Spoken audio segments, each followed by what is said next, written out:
SuperTalk Mississippi media production. You're listening to Sports Talk Mississippi On Demand, presented by Pearl River Resort. Escape to Choctaw, Mississippi and enjoy world-class gaming, the Dancing Rabbit Golf Club, and Geyser Falls Water Park. Escape to Pearl River Resort. Sports Talk Mississippi is on the air. Sports Talk Mississippi is powered by C-Spire. Power your home or business with C-Spire Fiber. To learn more, visit supertalk.fm/C-Spire. C-Spire Fiber powers SuperTalk Mississippi.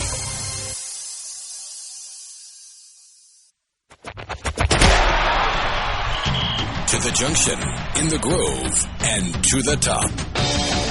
This is Sports Talk Mississippi. On your radio and in the game, right here on Super Talk Mississippi.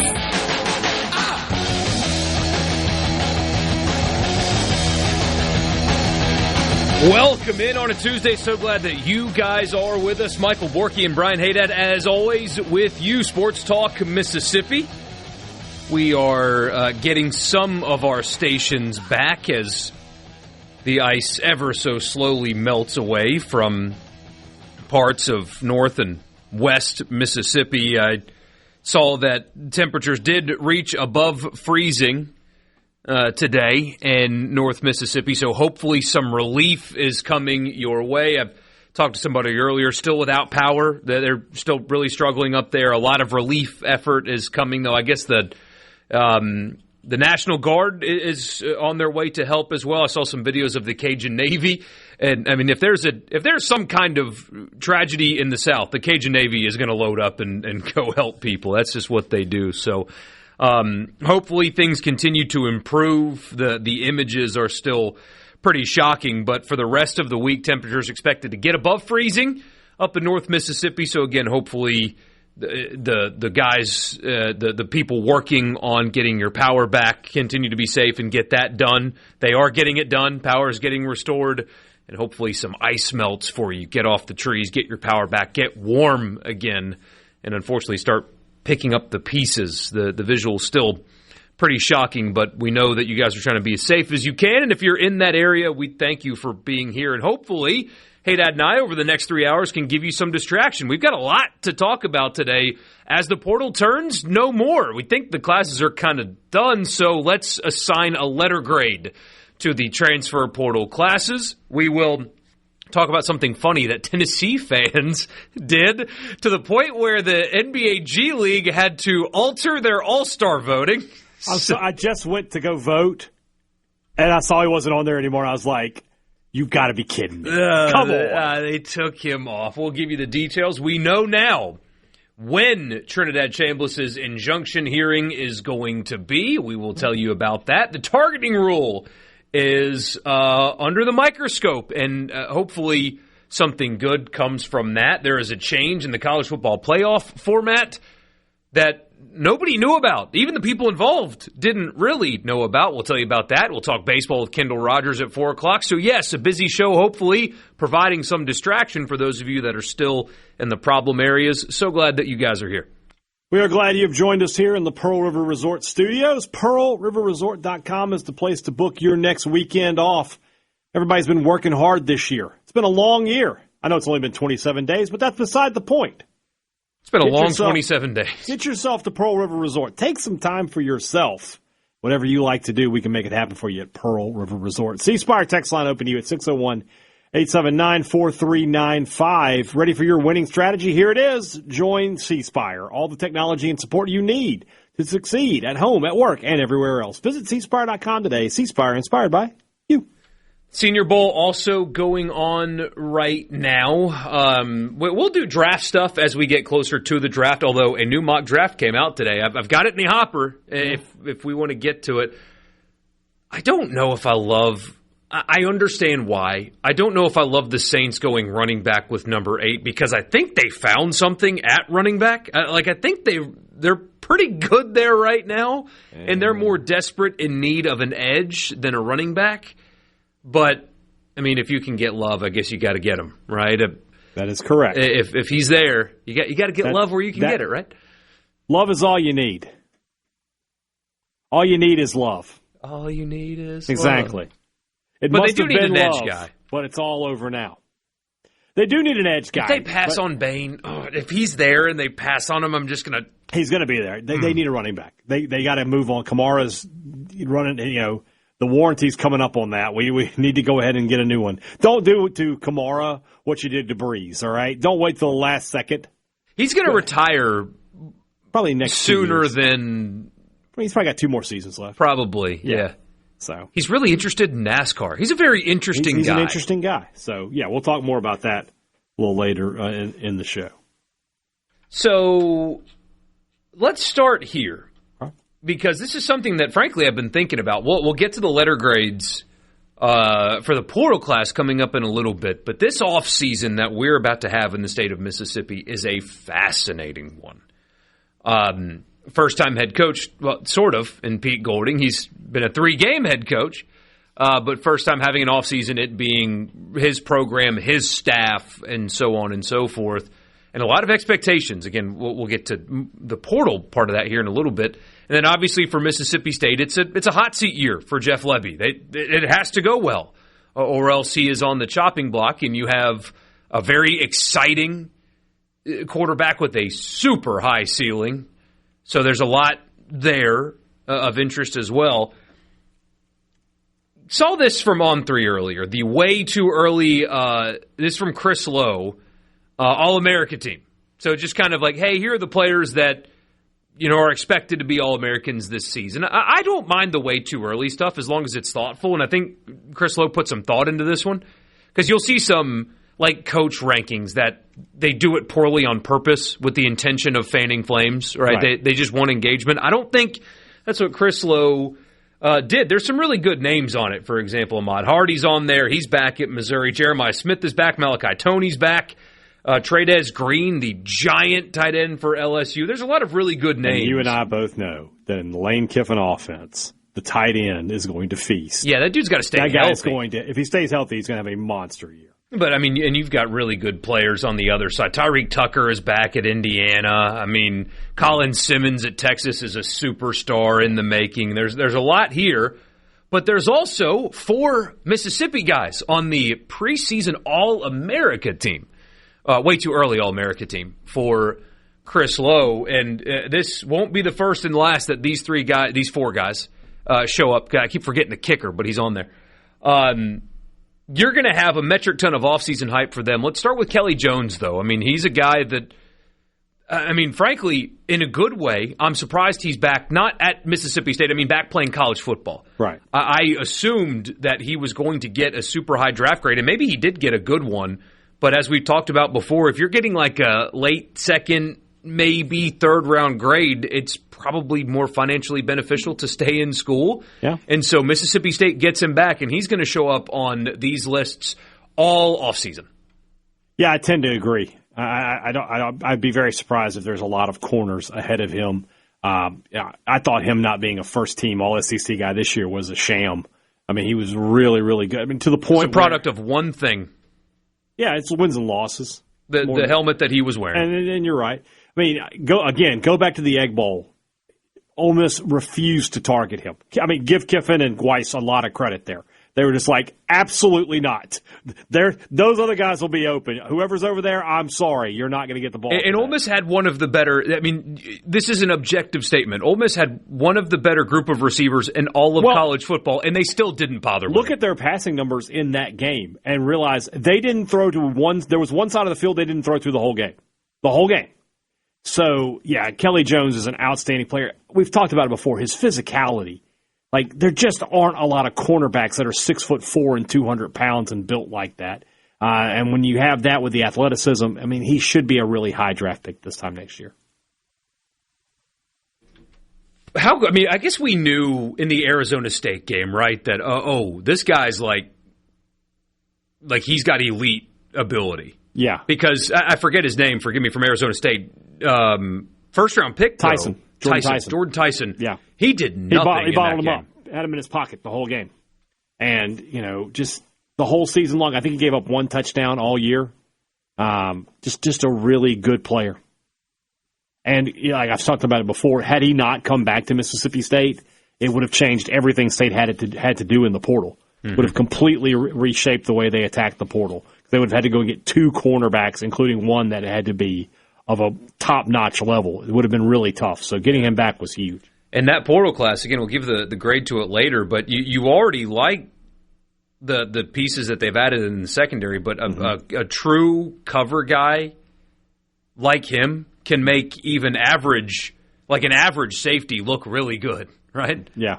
So you already like what they've added in the secondary, but they can look even better knowing that you can take away a third of the field. Retaining Kelly Jones was as good as signing any portal addition. They'd rather have Kelly Jones out there than almost anybody. And there is 3 Ole Miss players on this list. And I want to turn that conversation into, we already know what's at stake for Jeff Lebby, and of course we'll spend all offseason talking about that. I think that pressure is probably the right word. I think there is pressure on Pete Golding to win, not necessarily go 11-1 or something like that, but I do think that he shouldn't have the same grace period that other first-year head coaches get. I'll explain what I mean when we come back. Sports Talk Mississippi, just getting started with you.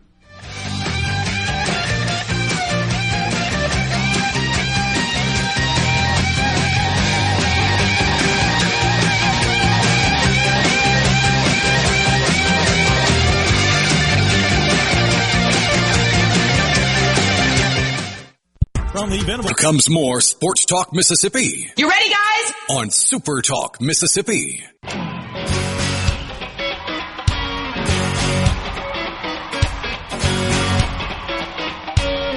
Welcome back, Sports Talk Mississippi in the Pearl River Resort Studio. You can always text us on the C Spire text line 601-879-4395. Looking at Chris Lowe's way too early All-America team has Kelly Jones from Mississippi State as he only did a first team, so first team All-American corner. 3 from Ole Miss, and you can probably guess all 3 if you really thought about it. One of them is Trinidad Chambliss. One of them is Keywan Lacey. And the other one is Lucas Carniero, the kicker. Because, I mean... Real quick. Chambliss, Lacey, Hardy, Tony, and Jeremiah Smith. That is some real live skill position talent. Could you imagine that on the same team? Unstoppable. Still find a way to lose to Kentucky, though. Let it go. Let it go. Somebody shared a highlight last night of just the Trey Harris touchdown in that game. That's all you got. Oh, God. What a day that was. Yeah. But no, look, I mean, when you have the quarterback that you have and the running back that you have and, loop the kicker in their special teams. But spoiler alert, when we get to the portal class grades, Ole Miss is the number 2 transfer portal class. They're going to get at a minimum an A. It's a great class. And we have talked a lot about the roster retention, the aforementioned quarterback, assuming they win their injunction. We'll tell you about that here in a little bit. Everybody expects him to win the injunction and play for Ole Miss in 2026. Lacey being elite, and that's not hyperbole. He's an elite back. He proved it on the field. There's a reason that he's listed right here as way too early first-team All-American. Returning what they've returned. Even in the portal area, you're going to lose guys. I mean, they did lose guys. Everybody does. But their roster retention has been outstanding. You can't say all of those things and then turn around and say that it's a building year, that there's a grace period or anything like that. It may not be fair to Pete Golding, because this is his first full season as a head coach. But when you have the roster that they have, and it's to his credit, right? He's the head coach for the portal class. Mm-hmm. All the players that decided to stay knew he was going to be their head coach, so it is to his credit. But when you've got the roster that they have, there is no room for building year. Or if they go 6-6, it's okay. It's his first year. He's got to make the program his. No, this roster is too good to be bad. Now, they don't need to go 11-1, but they need to be good. This football team in 2026 for Pete Golding needs to be good. There's pressure on him for that, because if they're not good, if they lose too many games or whatever, then you're going to have buyer's remorse after 12 months on the job. And it would be justified. So, Mississippi State fans have been making the Zach Arnett comparisons over time, right, with Golding. But isn't the more apt comparison Joe Moorhead? Took over a team that was set for success, had 3 first-round picks on the defense. Yeah, he wasn't already there, but... Well, yeah, but brought him in, had, a future all-SEC running back, 1,000-yard rusher in Harris Williams. Fitzgerald, in the confines of what Mullen asked him to do, was highly successful. The number one defense in college football, statistically. Had a good offensive. That was a good team. It was built to win 9, 10, maybe even 11 games, and he didn't do it. That, to me, is the more interesting comparison. That's a good one. You don't want to be Moorhead in this situation because everybody will make the comparison. Then everybody's going to be like, we're 8 years removed from that team, and people still have what would Dan Mullen have done with that team debates. You don't want to be having that debate, what would Lane Kiffin have done if he had stayed. You don't want that. Yeah, and that's exactly what would happen. Somebody says, how many losses is too many? That's a great question. It depends on how it looks. Does Trinidad play all season? Let me pull the schedule up while we're talking about it. The schedule's a lot more difficult. I know that. I need to see it, though. But even with a more difficult schedule, this is not a 7-5 roster, barring unexpected injury luck. It should not be. All of this stuff, look, Lane Kiffin's a great coach, but you don't win 50 games in 5 years with just a coach. You have a lot that's been built underneath him to help them win. That didn't go away. All of that is still there, and you've seen it with the portal class because let me tell you about how expensive the number 2 transfer portal class is. It's expensive. Let me tell you about retaining even a Mississippi guy that didn't want to leave in Will Eccles. He still comes at a price, right? Cam Franklin, yes, Mississippi guy, he still costs, Mm-hmm. Your 3 interior offensive linemen, those guys cost. Keywan Lacey didn't want to leave, but I promise he came at a cost. This is a very expensive roster. That component of roster building at Ole Miss did not leave with Lane Kiffin. And so I don't think it's appropriate to completely eliminate high expectations for your program because, I say it, but you out there, the Ole Miss fans, say that the program's bigger than Lane Kiffin or it can win without it. Well, here's your opportunity to do it, and if you don't do it, it's buyer's remorse on the head coach. Maybe that's not fair, maybe that's too soon, but Indiana won a national championship in year 2 and went 11-1 in year 1. There's not that excuse does not exist in this era with that roster. So it's not the same thing because State fans knew that once they, in 2018 they played Mullen and they knew they weren't going to play him again for a long time, right? They knew that Florida was not on the schedule again until 2025. LSU was going to be on the schedule for Ole Miss every year. But that game is huge. Ole Miss fans are going to be mad if they lose to LSU in Week 3. They want that win. They're going to be mad if they win just because it's going to be an angry day. You asked the question, how many losses is too many? It's 3 if one of them is LSU.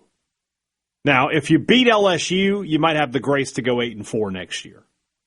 But I don't think. But at the same time, I think Ole Miss fans, by and large, now and at this point in where they are, they would look at that as a down year. 8-4 would be a down year. Well, especially when you're talking about this roster. When you have the All-American quarterback and running back, Chris Lowe didn't do Pete Golding any favors today. No, he didn't. But people, here's another one. If they go 9-3 with a win or with a loss to LSU, that's still I think that's a season that you're like, yes, success. If they go 9-3 and they lose to LSU, at Texas, and to Georgia, I think you have to say that's a successful season. But Ole Miss fans will be angry that they lost that game to LSU. Yeah.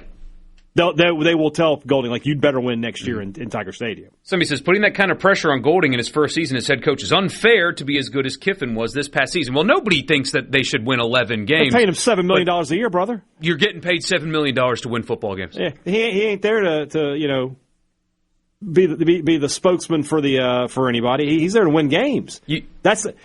Somebody tweeted me this, and this is I'm starting to agree with it.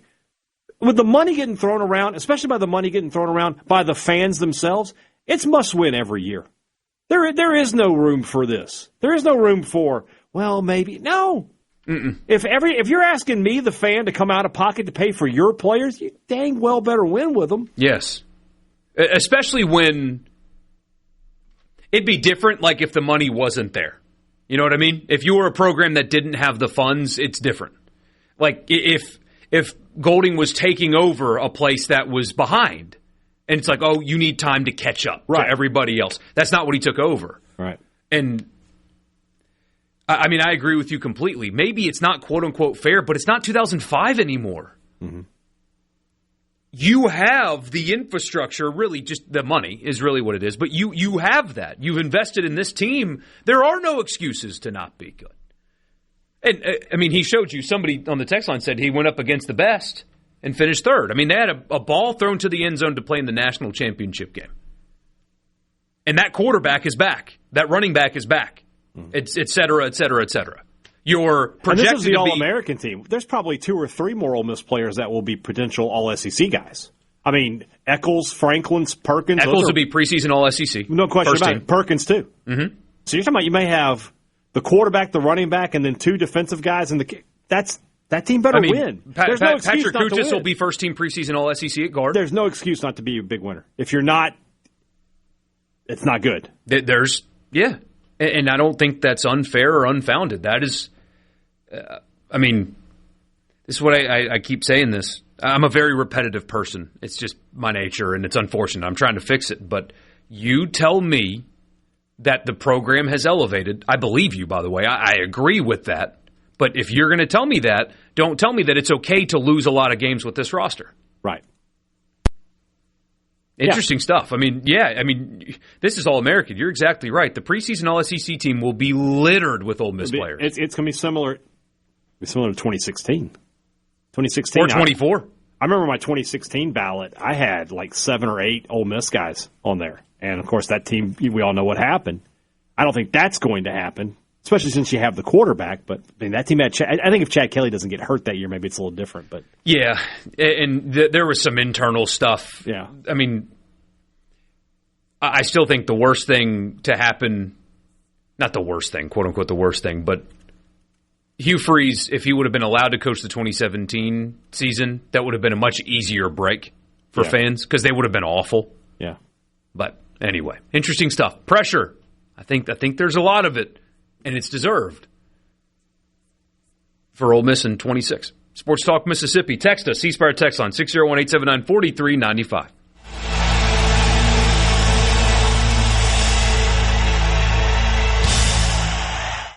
From the Seabrook. What do they want? Exciting news. Brace yourself. More Sports Talk Mississippi. Now.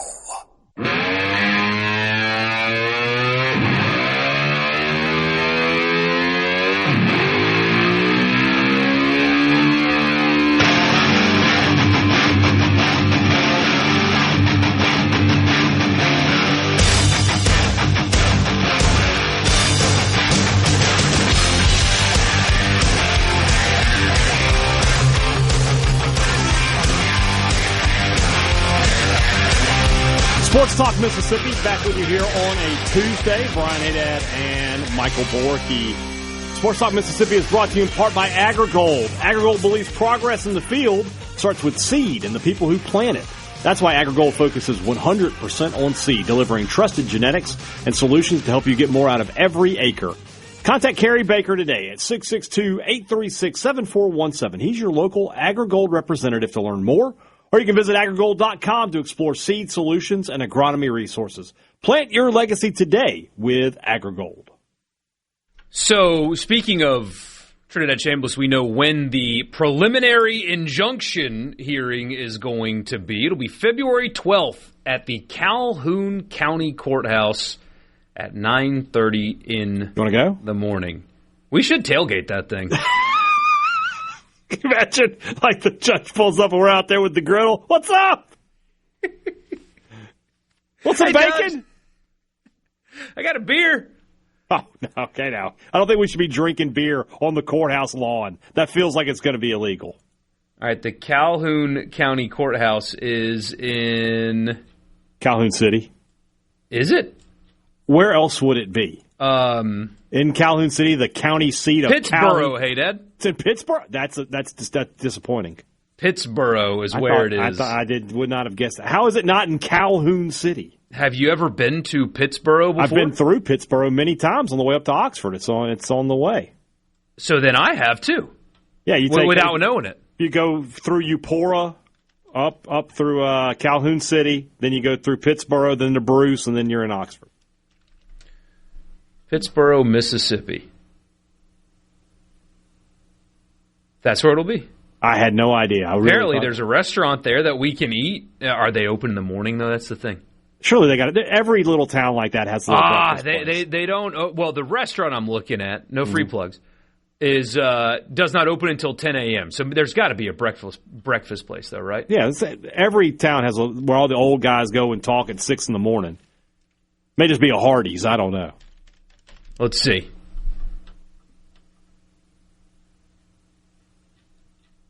I think hey, Dad, I think that we might be. No, there's no way. Come on. Okay, I think I found one. Let's see. All right, good. No? Okay, that one's not it either. All right, well. There we go. All right. Well, there's a breakfast place, so what we'll do is we'll go get an early. It opens at 7:30. What time is the hearing? 9:30. So we'll get breakfast. So I got to get up at like 6. That's okay. Oh. And, we'll get some breakfast, and then I've got a tailgate tent already. It's just one from Academy, but it works. And I'm not tailgating it. Is it an Ole Miss tent? No, it's just blue. Right, it's just blue tent. Blue is pushing it. It's one of the 3 colors of our great nation. Just saying. And also the color of the flag of the state of Mississippi. Just saying. And also the color of our ocean. Just saying. And the sky. But not the color of the reservoir. I was going to say the color of our lakes, too, but there's a few around here that don't really. So anyway, we'll think about that. So, 9 a.m. February 12th. So 9:30 a.m. February 12th. That's a Thursday. That is a Thursday. Yeah. That's 2 weeks from this Thursday. Calhoun County has 2 county seats. Okay, that makes more sense. Chase says exactly where Mississippians should want their tax money being used, high-profile college football eligibility cases. I hear you, and I agree.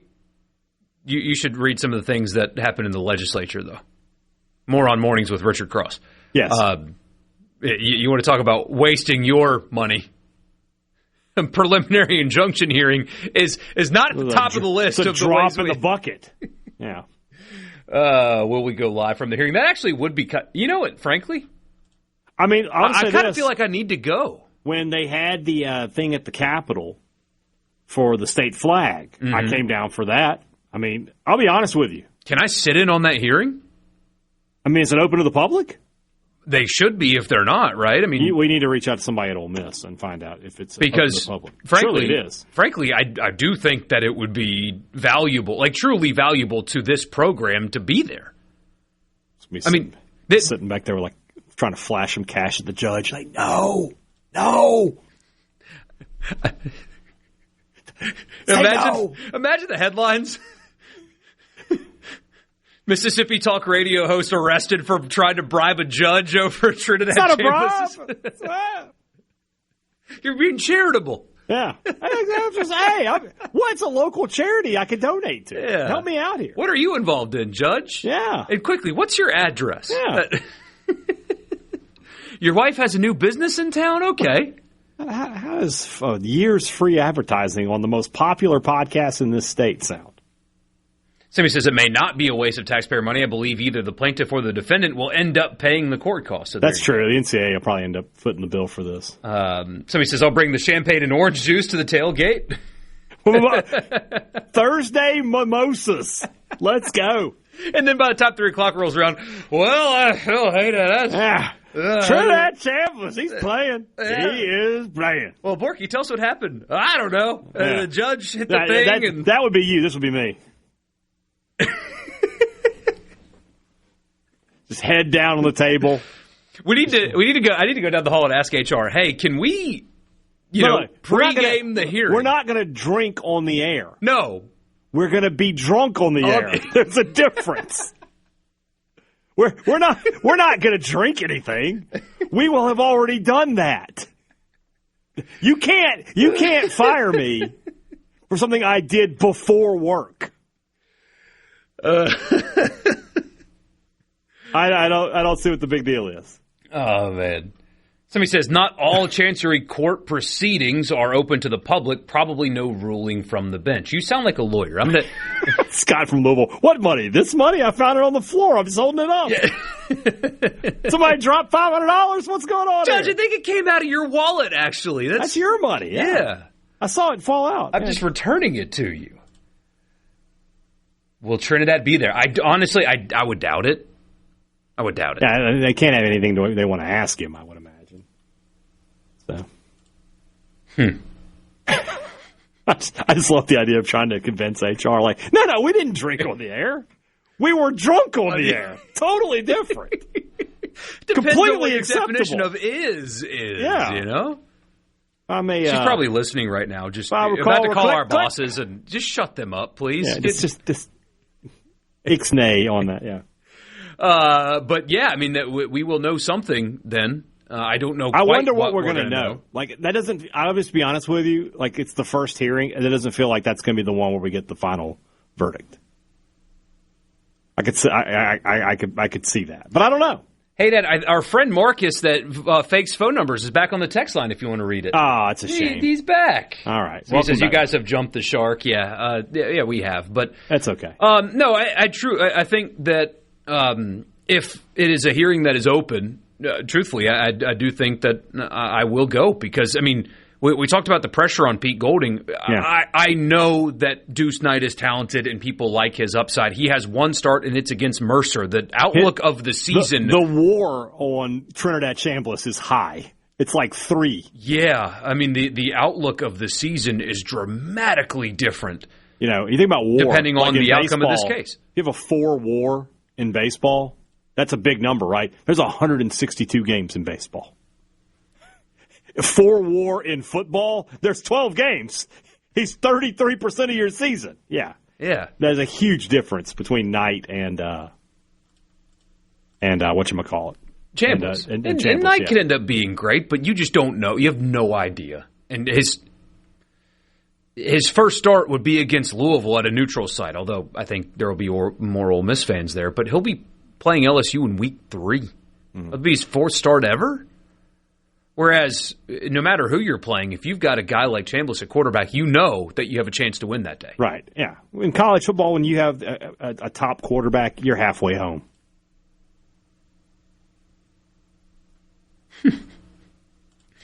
Man. Glad you guys are with us. Somebody says, whoever said Calhoun has 2 county seats was wrong. Pittsburgh is... Well, now I'm going to have to look. Calhoun County, Mississippi. It says, Wikipedia just says it's just Pittsburgh. So it is kind of funny how this works out, where one of the most important decisions in the offseason in college football when it comes to a player and a program is going to happen in a town of 157 people. Really puts it into perspective when you say it like that. A courthouse in a town of 157 people will be the place where... A town that if you're driving to Oxford, you can blink your eyes and miss it. I assume 157 wonderful people, but there's not that many of you is the point. Yeah. So interesting stuff. Sports Talk Mississippi. We'll be back.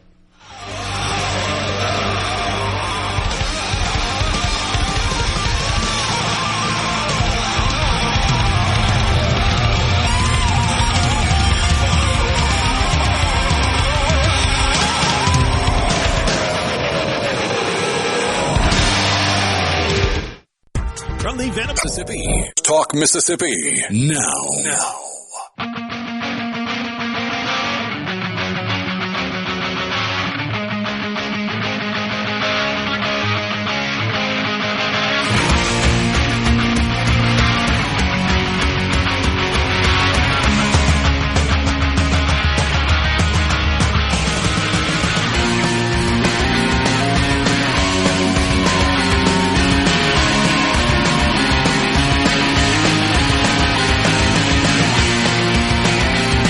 Welcome back, Sports Talk Mississippi. You're seeing some women's basketball schedules get moved around. For example, Ole Miss and Vanderbilt were supposed to play on Thursday in Oxford.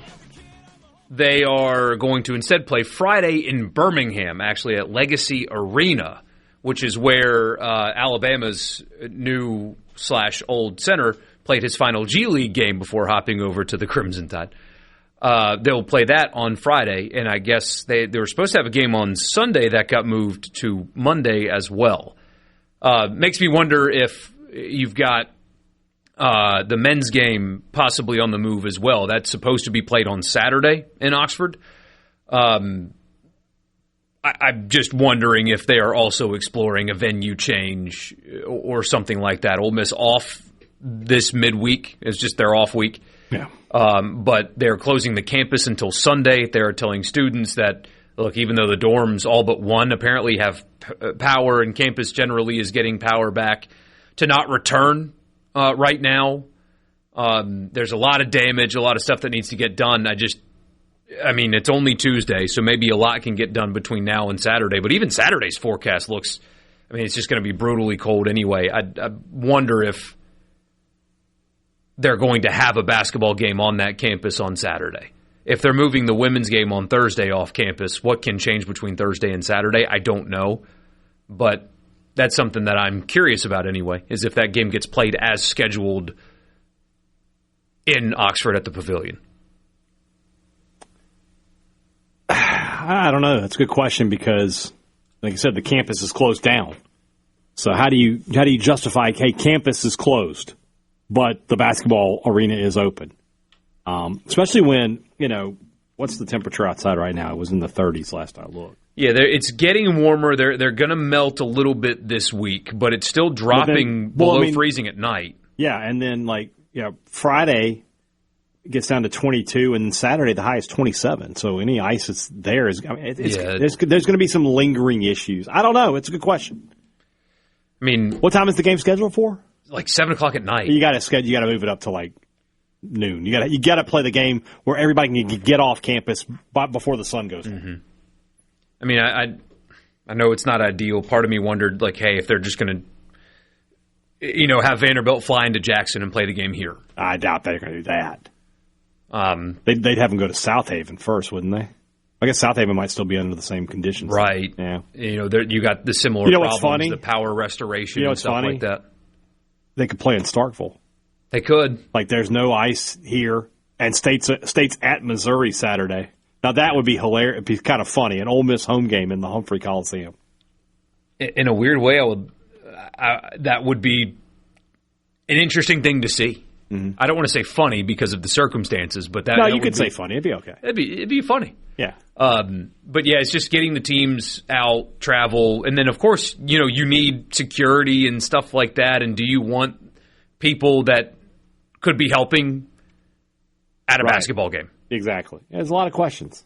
So we'll see there. I do not know one way or the other, but there is that going on. But everything in Starkville okay, though. So Starkville is just south of that dividing line? Not much happened here. We had a lot of rain. It turned into some ice overnight, these past couple nights, but nothing really on the roads. The roads were all drained off by the time we got to nighttime. So, yeah, it's just been cold. Yeah. Somebody says my cousin lives in Oxford, said that the ice is all over the trees and streets there. Yeah, it's still, even today when it got above freezing, it's still there. Tupelo could be an option. You could play at the Cadence Bank Arena. Apparently Tupelo's cleared. Is that too close, though? I don't know. That might be ideal. Yeah. And you can fly into Tupelo, right? Vanderbilt could. There's a small airport there. Yeah. So they could. But can Vanderbilt get out of Nashville? Because Nashville got hit hard. Too, yeah. I would assume so, right? They clear those runways and stuff pretty quick. You would think, but I still know. We will. That's something we'll have to find out as the week goes along. My guess is by Thursday we have some sort of update and idea of what exactly Ole Miss wants. And it's not even so much Ole Miss as what the SEC wants to do. And The SEC will make this decision based off of information from Ole Miss. And it's callous, but the TV network is going to have a say too. Yeah, they will. They will. But that's the SEC. Yeah. I mean, it's all the same. So they're all a bunch of hands in the same pockets. No. Yeah. Hate to be the one that tells you. After the news, we'll jump on the Farm Bureau guest line, check out favorites.com, and go with the home team, Mississippi Farm Bureau. We'll talk to Kendall Rogers for the first time in 2026. We'll just talk baseball because we are, 17 days now away from first pitch? Yep. Wow. 17 days away. Excited about that. Hopefully the weather gets a little bit better between now and then. So we'll jump on the Farm Bureau guest line after the news. Stick with us.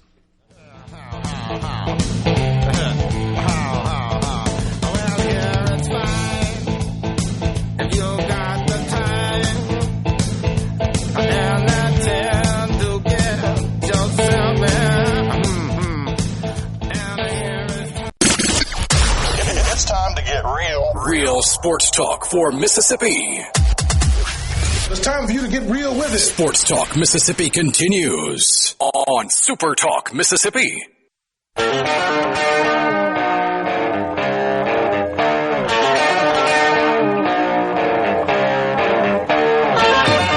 go to the Farm Bureau guest line to start hour number 2, Sports Talk Mississippi. Borkey and Hadad with you, and the first of hopefully many times this year. You know him, you love him. Kendall Rogers, D1Baseball.com.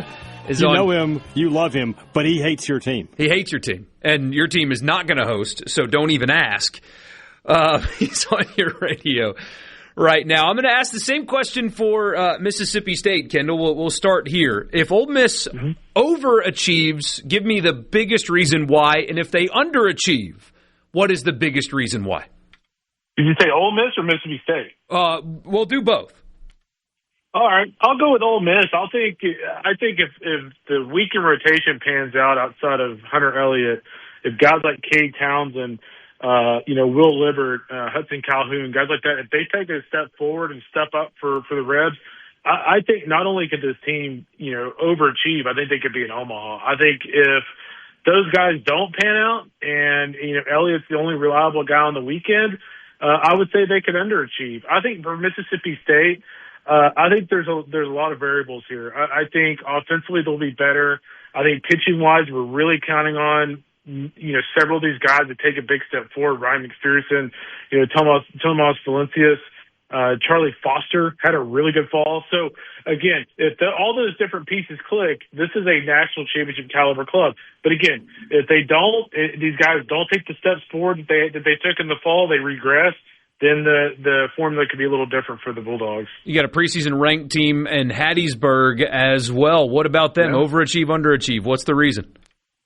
Yeah, I'll tell you what, I think the biggest thing for me when I look at, Southern Miss is the fact that, on the mound, I feel really good about their situation.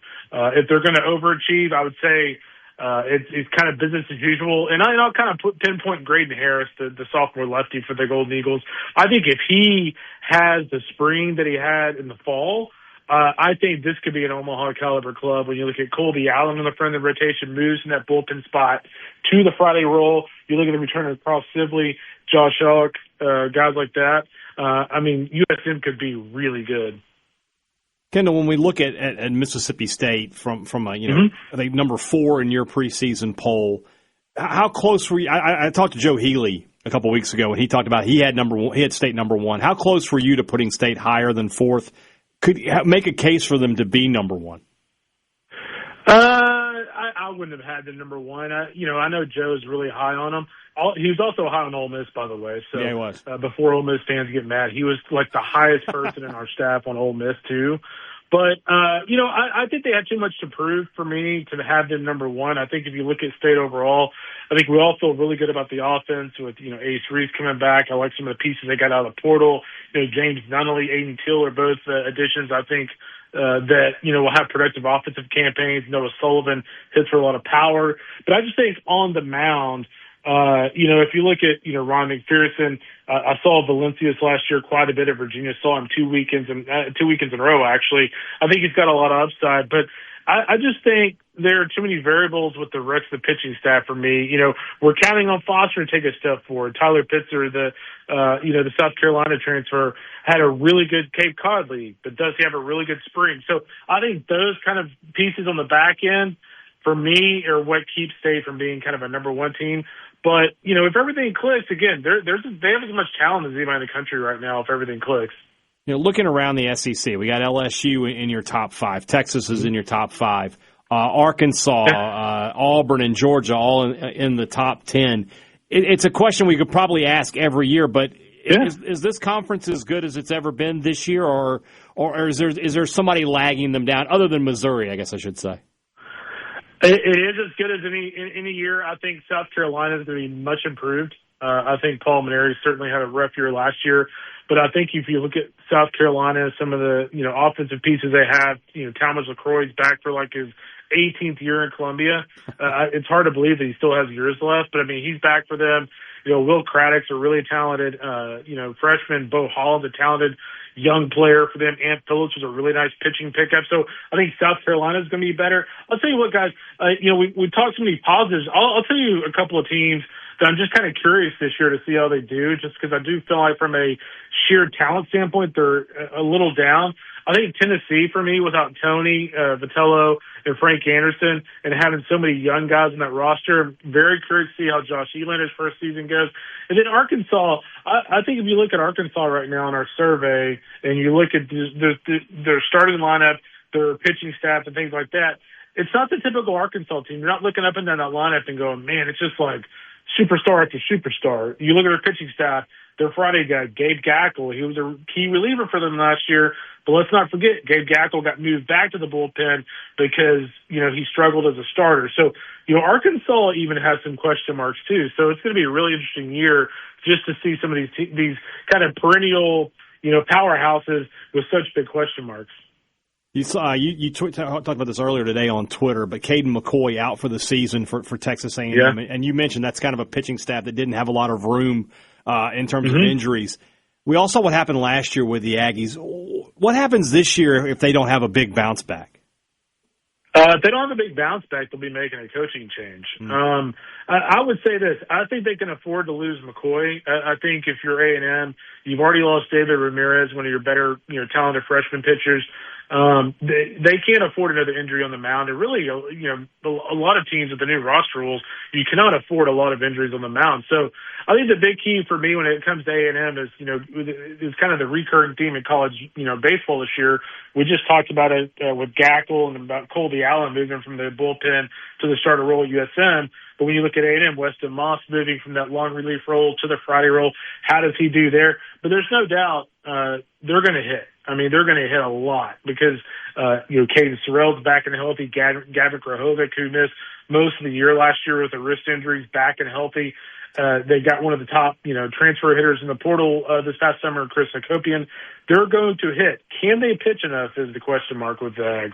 We talked about the SEC. Let's talk about the Sun Belt just a little bit. And it hurts. It hurts that once again we're not getting Coastal versus Southern Miss in the regular season. We'll have to wait until the tournament for that one.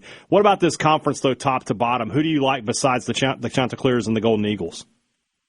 Yeah, I think it'll be very telling to see what happens in the rest of this league. I mean, Louisiana was a team that had some turnover in the offseason. As big of a rivalry as Louisiana and USM's kind of become. Gunnar Leger, like a Cajun superhero there a few years ago as a pitcher for them. He's now, working with the pitchers at USM with Oz. So that's kind of a cool rivalry. But, I think Louisiana, this is we just talked about A&M potentially making a coaching change. I think this is a big year for the Cajuns. We all know the facilities they have down there in Lafayette. But, again, I think if you look at the Cajuns overall, this looks like a bounce-back team for me. Lee Amade's back at first base. Jose Torres, a really exciting, just kind of fun player back behind the plate. And then you look at the pitching staff, with a guy like Andrew Herman back and then J.R. Tillett, a big-time arm up to 95, 96 in the Friday role. I think Louisiana's going to have a really nice team. And, of course, Troy there in Alabama. I think the Trojans, yet again with Skylar Meade, are going to have a team that is going to hit a lot. I think, offensively, they get guys like Nolan Book, back for another season. You know, you look at, Aaron, Piasecki was the Northwoods League prospect and hitter of the year. He was a nice addition to that Trojans team. And so, Blake, Cavill's back for the Trojans. So, I think they're going to be very offensive. Again, kind of the question with Troy and some of these Sunbelt teams every year outside of Southern Miss is, will they pitch enough? But those are the teams for me that kind of stand out, mainly Troy, Southern Miss, and Coastal. About 2 minutes left here, Kendall. Give me a team that's kind of off the radar, maybe even they're unranked, that you wouldn't be completely surprised to see make a run, maybe all the way to Omaha. Yeah, I would say, Oklahoma's interesting to me. Honestly, there's a lot of turnover at OU, from a roster standpoint, so I get why we and some others were kind of a wait-and-see mode with those guys. But I tell you what, I like what Skip Johnson has up the middle and Jackson Willits. Obviously, his brother was a first-round pick in the draft, last summer. But Jackson's a really nice player. Drew Rarick, a Texas bounce back, is probably going to be a Friday or Saturday starter for the Sooners. I loved him his freshman year at Texas. I was a little surprised that he went in the portal and went to one of the rivals of all teams. But, I think Rarick's going to be a really good front-end arm for OU. And so that would be the team, not ranked. I would keep an eye on. I think Alabama's really interesting. If you look at their top two arms for Alabama, it's pretty impressive. You've got, Tyler Fay, Zane Adams is back for another year. Miles Upchurch will probably be one of the best freshman arms in the SEC, up to 97, 98. Rob Vaughn, by the way, to give you an idea of how good this league's going to be, Rob Vaughn told me he thinks this is the best team he's ever had, and we have them as like the last SEC team getting in the field. Man, it's always a grind, and it's going to be a lot of fun coming up in just a few weeks when we get to opening day. Kendall, this will not be the last time we only talk to you over these next few months, man. Really appreciate your time. You got it, buddy. Y'all be good. Thank you. Kendall joins us on the Farm Bureau guest line. Check out favorites.com and go with the home team. When we come back, how good did that feel? Felt great. When we come back, though, something has just been tweeted that I cannot believe. I'm sure Borkey saw it as well. A certain someone has been snubbed by the Pro Football Hall of Fame. Shocking. It is shocking. We'll talk about it when we come back to Sports Talk Mississippi with you on a Tuesday.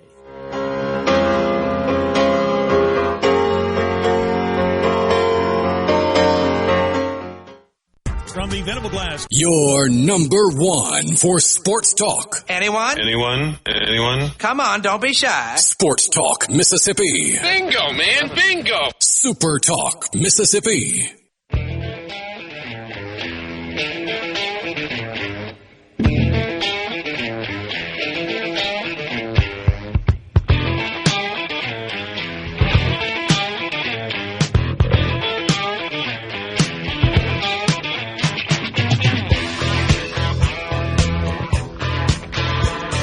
One thing that I've noticed through the years is that people who run halls of fame,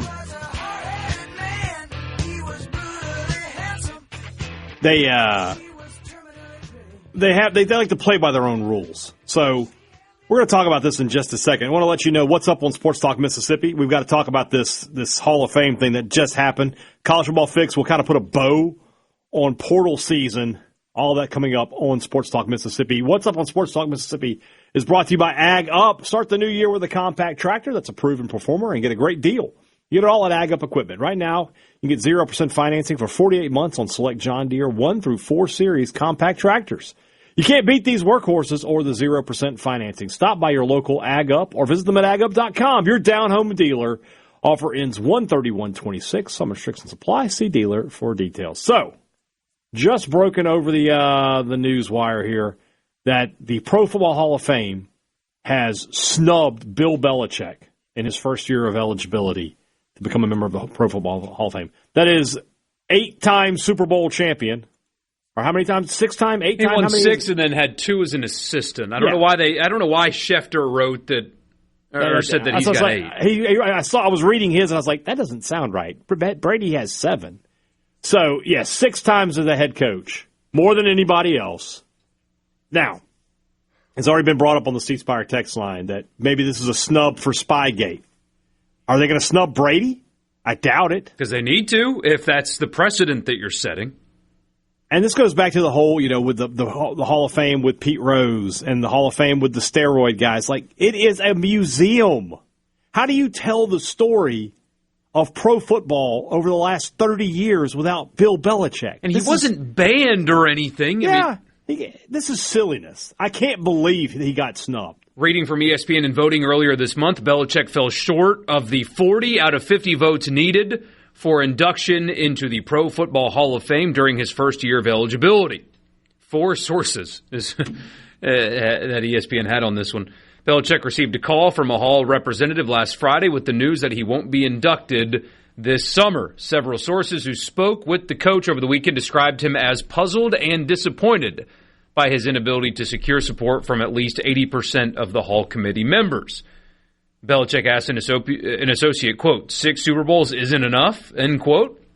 I mean, what does a guy have to do, he said. Another source familiar with Belichick's thinking said politics kept him out. He doesn't believe this is a reflection on his accomplishments. Now, correct me if I'm wrong. I don't think they're talking about political politics. Like, I don't think he's been very vocal politically. They're talking about he's ruffled feathers politics. The politics of the NFL, correct, yeah. This is not he's a Trump guy or a Biden guy or something like that, yeah.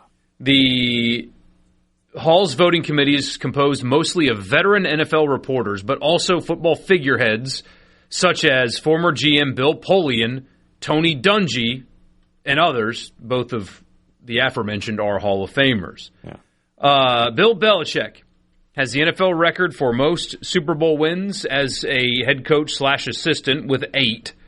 Most Super Bowl wins as a head coach. Most Super Bowl appearances. Most Super Bowl appearances as a head coach, which is 9. Most playoff wins as a head coach, 31. Most playoff appearances as a head coach, 19. Most divisional championships as a head coach, 17. Frankly, it is absolute nonsense that he is a first ballot Hall of Famer. I don't even particularly like the guy. I don't like him at all. But it doesn't make any sense. This is one of those things that these voters do, like they're trying to take a stand, show some principle. Guys, it's a museum. It's a museum. Bill Belichick defined an era. You can't tell. You said it. You cannot tell the story of professional football without the Belichick-Brady years. Oh wow, the Patriots won a lot of Super Bowls. Where's their coach's display? Oh, he's not in here yet. What? Makes no sense at all. Makes no sense. It's just silliness. It's just very, very typical. Yeah, and I agree they will get it eventually, but this is one of those things. It's the same reason like Tony Gwynn not getting 100% of the vote. These guys who don't get 100% of the vote when they're obvious Hall of Famers because, oh, well, Babe Ruth didn't. It's just silliness. You know, one thing I like about my job, and I think it comes across in the way I do it, is I don't take it so seriously. We're talking about sports here. Yeah. Like, how on earth do you take yourself so seriously that you can be like, well, you know, Bill Belichick did these things that I just can't look past. What are we talking about? It's annoying. It really is annoying.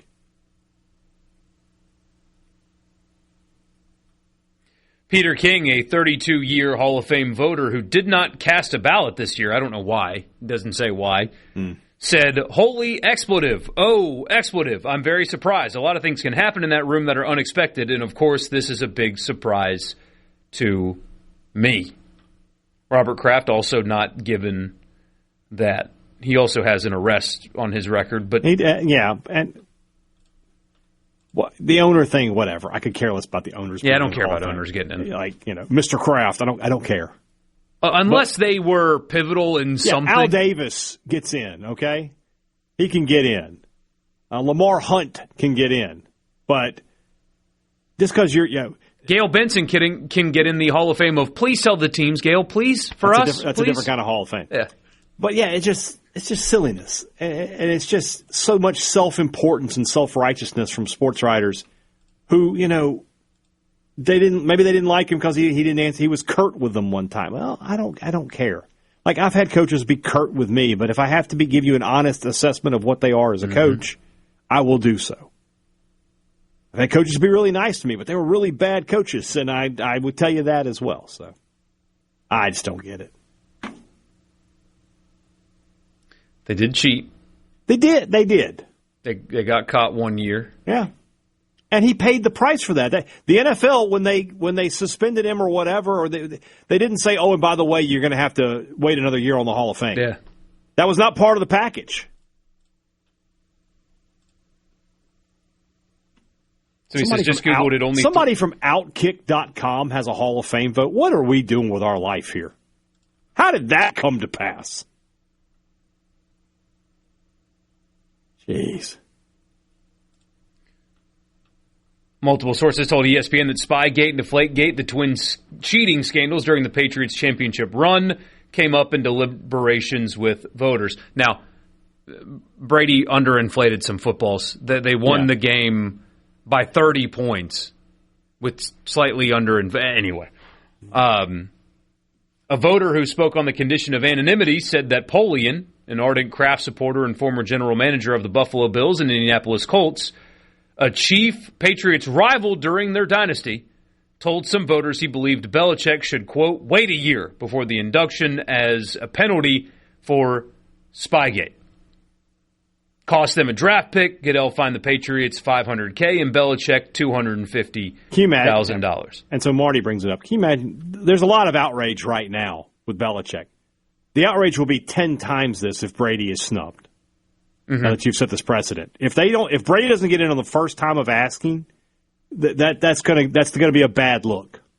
So, interesting part of that. So if Polian did in fact say, I'm going to punish them for a year, that would be, how can I get the best example? Who votes for the College Football Hall of Fame? That's a committee as well, right? I believe that's correct, yes. Let's pretend for a second that Wesley Walls was on the College Football Playoff voting committee. He's on the College Football Hall of Fame voting committee. He's on the playoff committee. Right. Ole Miss legend. Mm-hmm. Mike Leach came up for a vote. Yeah. Nah, actually, because of what happened at Texas Tech, Mike Leach doesn't get in. I'm going to punish him for a year to not get in. Right. As somebody that is a representative from their biggest rival. People would lose their minds. Rightfully so. So a former GM of a huge rival of the Patriots is, actually, I'm going to punish him for a year. Yeah. If that reporting is true, that is petty. It's so petty. A Hall of Famer is a Hall of Famer, regardless if he beat your teams or not. And then what happens with Sean Payton when his time comes? Does Bountygate keep him out for a year? He was suspended for an entire year by the NFL. Belichick wasn't. I mean, that's got it. That he might never get in. But now you've set precedent, right? Yeah. If Peyton gets in first ballot, then what happened? Yeah. What happened there? You were paying out bounties for players that intentionally injured other players. They weren't actually doing it. Allegedly. Allegedly, at best. Did you ever watch the Kevin James movie about that? I didn't. I can't get myself to hit play. I'm never going to watch that movie. There's no way. Yeah. No way I ever will. And that was before my time, but still. 601-879-4395. 601-879-4395. So glad that you guys are with us, as you always are. We are Sports Talk Mississippi in the Pearl River Resort Studio. Speaking of the college football playoff, there's another change in the format that nobody knew about, really, and we have now found out about. We'll tell you about it when we come back. Don't go anywhere.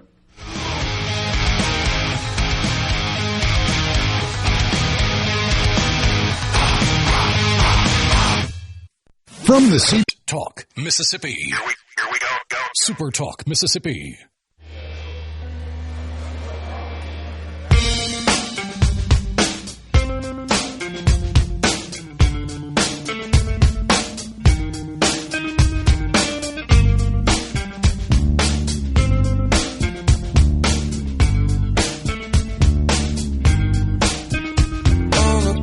Welcome back in Sports Talk Mississippi. Michael Borkey, Brian Hadad with you.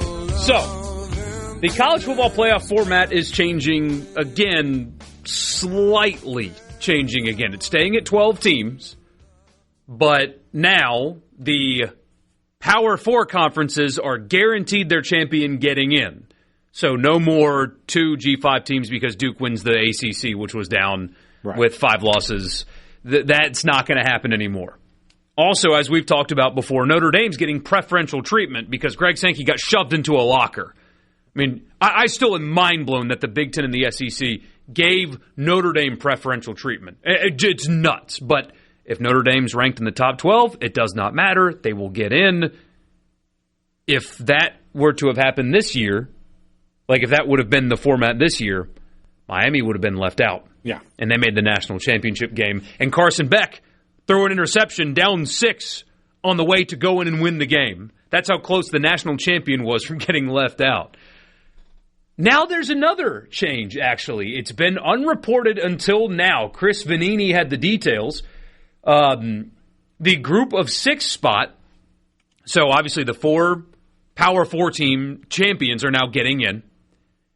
And then it would be the highest ranked group of now 6, because the Pac-12 is a league again. Champion would also get in.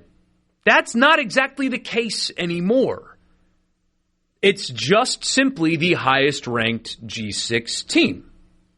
So you don't have to win your conference as a G6 team. You just have to be the highest ranked G6 team. And apparently a bunch of people in the G6, like commissioners and stuff, had no idea that that was included in the format until now. So the theory is, or the reason why they did this, was that a team like Cincinnati in 2021, or the 2 UCF teams from 17 and 18, they were ranked so far ahead of all the other G6 teams that them losing in the conference championship in an upset should not knock them out of the playoff, because they would still deserve it over the MAC champion who has 5 losses. Okay. So that's the reason, that's the rationale behind them doing that. But that's not something that leaders in the G6 were pushing for at all. They literally just found out about it. And also this makes the possibility, paired with the Notre Dame thing, of the 2 G6 teams even smaller. Yeah. I mean, it's almost never going to happen again. Yeah. I'm trying to think if I like this or not, because it does devalue those conference championship games now. You know, it is just big time. Especially if, you know, I get it if, let's just use, for example, we'll just use the American, right? So you've got 11-1 Tulane playing 8-4, we'll just say Memphis for the sake of argument, right? Memphis wins under the old scenario, they would probably go, right? Assuming no other group of 6 team was ranked higher. We're just making that assumption, right? Well, what if that's 10-2 Memphis, and they were unranked coming in? And Tulane was 19th. Tulane loses, they drop to 25th. Memphis still not ranked for whatever reason. That's not fair. So I don't know how I feel about this. Somebody says the college football playoff just devalued the G6 conference championship games. It certainly did. Depending on rankings, anyway. Yeah. Now, you don't want to be a team that loses your conference championship. Obviously, the possibility of you getting ranked behind certainly exists, but there aren't that many examples of that anyway. To fall back on this hasn't happened very much. It's more of the source of the change. Why did they decide to? I'm not sure. I'm not sure what the thought, like why they thought this was a pressing issue. It really is incredible how unable to stop fiddling with this thing the people in charge are.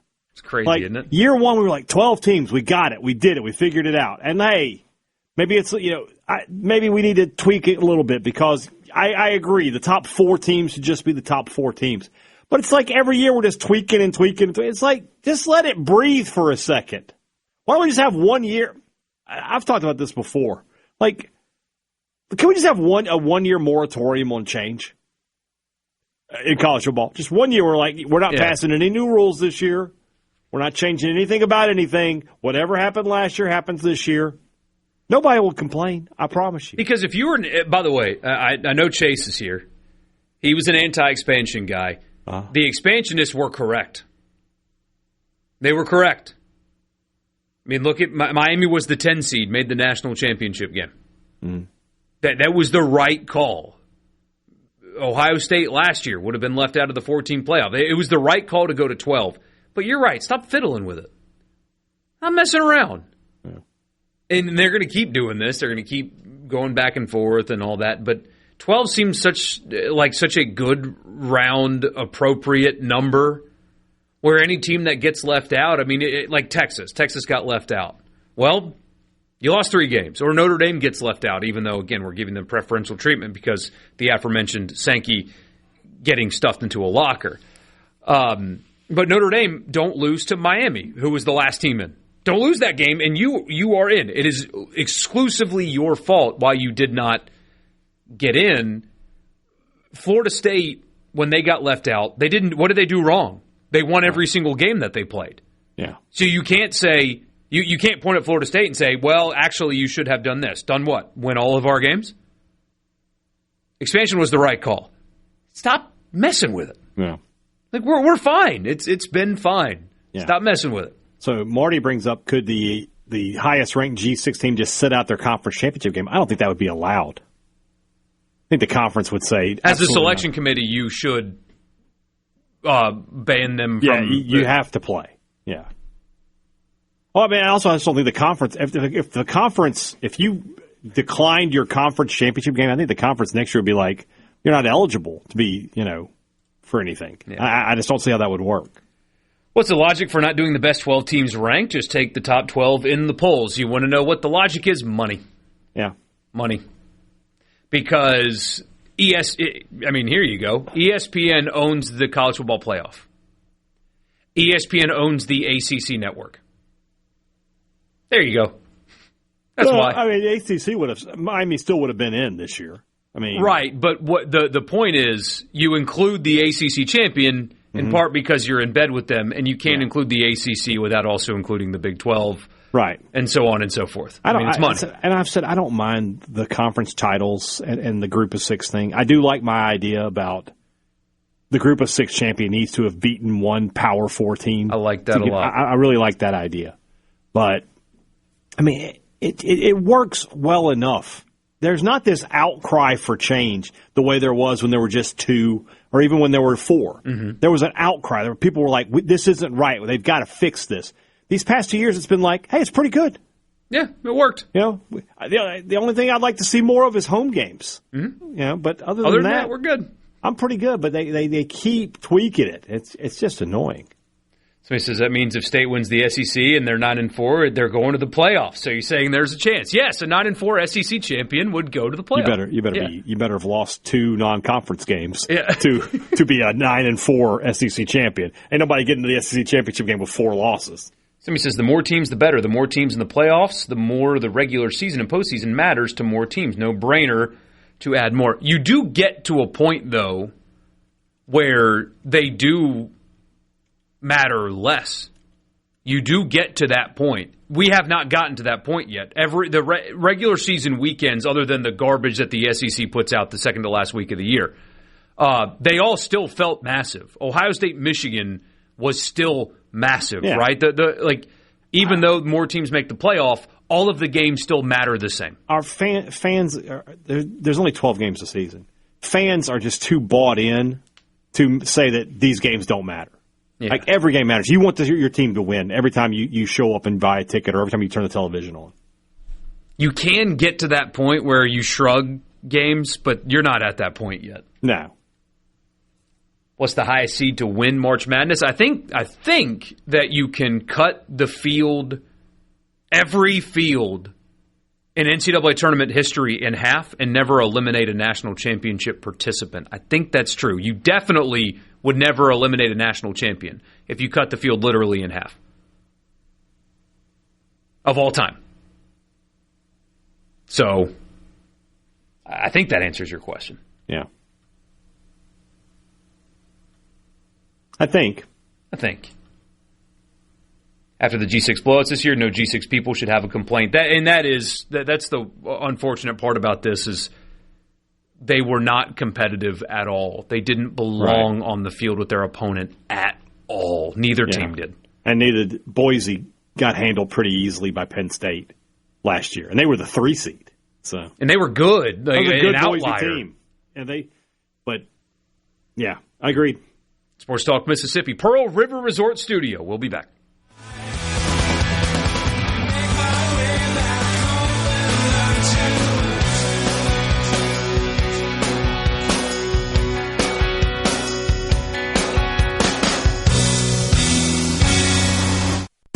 In the Venable Sports Talk Mississippi. It's go time. Sports Talk Mississippi. Well, say something. Super Talk Mississippi.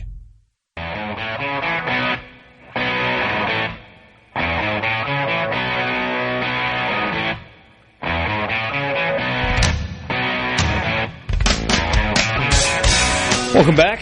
Sports Talk Mississippi. Borkey and Hadad with you. Somebody says Coastal was a 4 seed to win a national title in baseball. They were actually a 2 seed.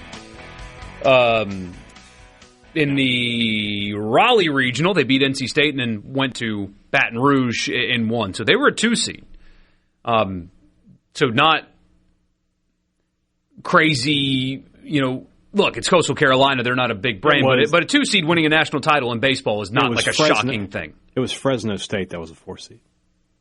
When was that? Oh, like 2008 or something. They beat Georgia. That's right. I have to look to be sure, but and baseball is different than football. It's very, very different. Yeah, 2008. I understand the comparisons. I like the comparisons. Cinderella is a great story in college sports, but when it comes to the football playoff, I don't think never a long time.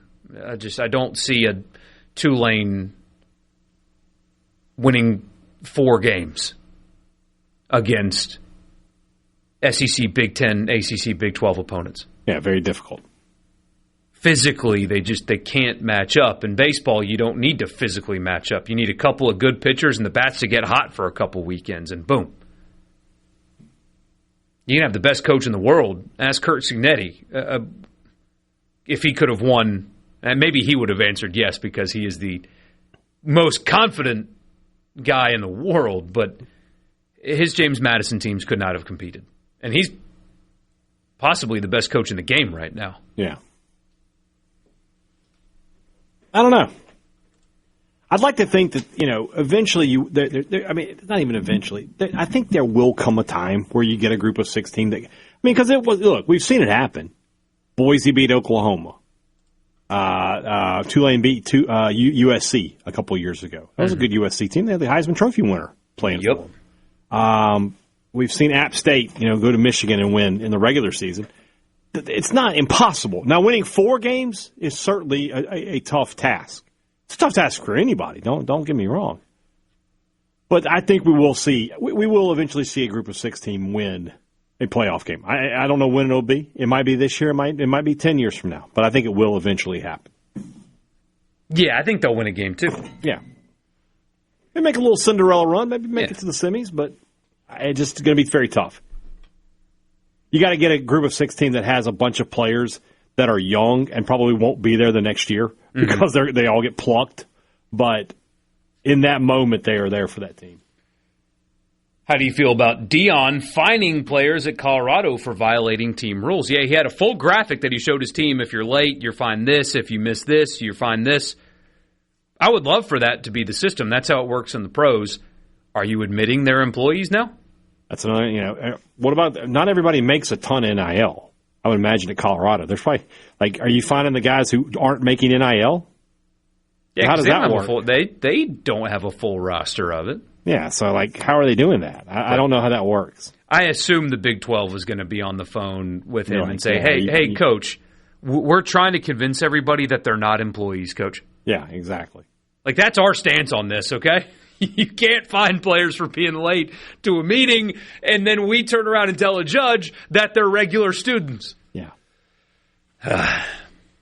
But I do like the idea. I like the concept. Mm-hmm. That's how pros are treated. Yeah, no, I agree. But somebody says Cignetti is easily the best coach in the country this year. We can at least give him props on that. But next year, even if he makes a college football playoff as a 12, he is the highest paid coach in football. I would agree with that, yeah. If he makes the playoff again, they will bump. I don't know. Does Indiana have that? They got that much money? Can they pay him $15, $16 million a year? I mean, the ROI, I guess, is so it's good. It's worth it, yeah. He's got to find the money. I mean, you know, that's what I'm looking for. If Cuban could, you know, just endow a little money. Did he go to Indiana? I believe he did, yeah.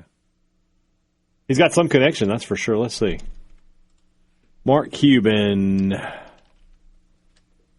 He did. He graduated from the Kelley School of Business at Indiana University. Well, there you go.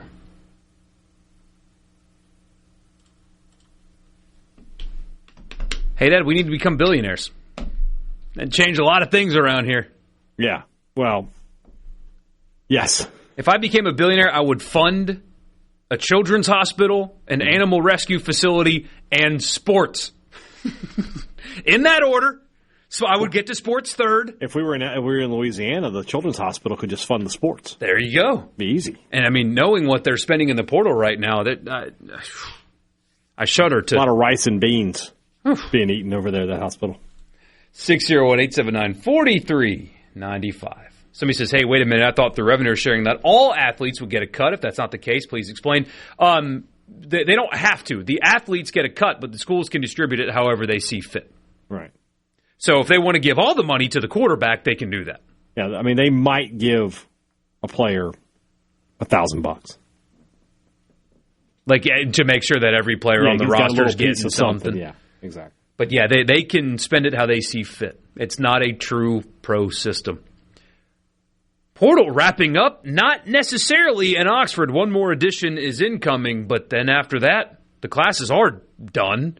So let's grade them. We'll do that for the College Football Fix.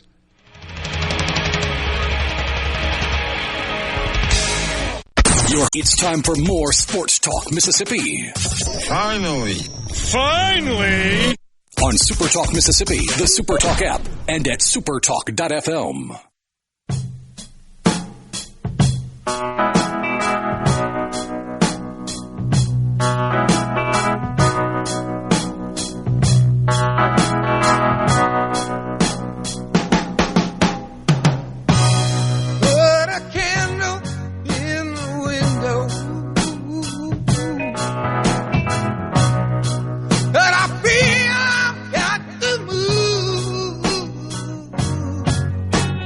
One of the greatest songs ever written, in my opinion. Woo. I love it. Borkey and Hadad with you, Sports Talk Mississippi. This segment started a few weeks ago, and it is winding down to the point where there's one more player to talk about, and that might be it. So we're going to turn the As the Portal Turns into how did it turn out? We're going to grade the portal classes. I'll give you Ole Miss's grade. State will give you State's for the College Football Fix. The College Football Fix is driven by your Mississippi Ford dealers. Built Ford Tough. That's the best-selling truck in America, the Ford F-150, and has been for a half century. It's a long time. Long time to be number one, but I don't think it's going to be slowing down anytime soon. Visit your Mississippi Ford dealers today. Thank you for your attention to this matter. So Ole Miss has not gotten him quite yet. It hasn't gone official yet, but the expectation is that Auburn transfer and member of the all-name team at wide receiver Horatio Fields is going to end up at Ole Miss. He was actually committed to Missouri and started the process of going to Missouri, and after Missouri picked up Caden Lee, it sounds like, he and Missouri got together and they worked it out to where Missouri let him out of his obligations. A lot cleaner than a particular linebacker from Clemson. Missouri's letting him out of all of that. They picked up Caden Lee. He was, I assume, probably promised a starting spot, and then you pick up Lee. And I don't know. Anyway, that's a lot of assuming. Doesn't matter. He's no longer going to Missouri. Listed as a 4-star transfer at wide receiver. Was injured this year, only played in the first 4 games of the season at Auburn. which is probably a blessing in disguise considering what their quarterback situation was. And he is now in the transfer portal and likely headed to Ole Miss. I think, now you could have one more trickle in somewhere along the way, but by and large, I do think this completes the portal classes for Mississippi State and for Ole Miss. Yeah. So since I started with Fields, I'll go ahead and start with Ole Miss. And right now, according to 24/7, Ole Miss has the number 2 ranked portal class in the country. And so if you look at it in totality, coaching turnover, so on and so forth, how could you not give Pete Golding and that staff in their first portal class an A? Especially when, look, they all have to work out. I don't know if all of these players are going to actually be a hit. But when you look at what they needed, positions that they needed to add via transfer portal, there is not one where I can sit here today and say they didn't do enough there. They needed a linebacker. They added 3 linebackers, 2 of which really high-level players at their previous stop at Cal and Baylor, and they bring in another one from Georgia Tech who was slated to be a starter this year but did not start for them this past season. But they addressed linebacker. They addressed offensive tackle with 3 incoming guys and keeping Terez Davis. They addressed wide receiver. They addressed depth at running back. I especially love the secondary with Jay Crawford from Auburn. I mean, he's a plug-and-play corner that's going to play in the NFL next year. Joseph and Aguero at safety were 2 guys that they needed. They needed to upgrade at safety pretty badly, and on paper, they did that with those 2 guys. I love what Ole Miss has in the secondary in particular going into next year. Again, we'll see if they all work out. It's 28 guys in the class, so there's going to be some that don't ultimately pan out.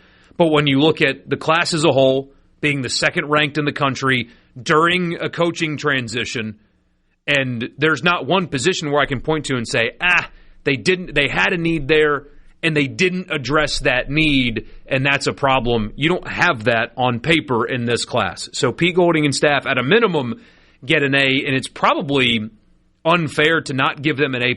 You can be nitpicky and say, they addressed offensive tackle, but they didn't get like a multi-year starter at a previous stop at tackle. I think that they probably could have used just another body in the linebacker room for depth. So maybe that's preventing them from going from A to A+. But the number 2 class, addressing all of their needs, A is the only answer that you can give if you're being honest about it. It's fascinating the discrepancy between the 2 websites, between 24/7 and On3. Well, because On3 does the transfer out. Yeah, I get it, but it's just. But LSU is first in one and second in the other, so it's not a huge discrepancy there. But for Ole Miss, it's second on 24/7, 16th on 3, and then for Mississippi State, it's 13th on 3, but I believe they're 30th or 35th. I could be wrong on 24/7. It's just weird how different it is. Especially when you consider the high school rankings are pretty much going to be the same wherever they go. In case you're wondering, I'm looking at Southern Mississippi. I couldn't find they're not in the top 70 here for On 3. I haven't looked. I need to look at 24/7, but I think Southern Miss also is long. They're not done yet. They're not done yet. They've got more players to get. I think for State, you got to go a B-, maybe a C+. In that they improved their roster. They brought in some talented guys, but they came into this knowing they had 2 massive needs, and they didn't fill either one of them. They needed a proven left tackle. They needed a proven pass rusher. They did not get that. Number 3 on their list was to get a proven cornerback to pair with Kelly Jones. They did that. They completely reshaped their secondary. They got a guy to replace Brennan Thompson at the wide receiver position.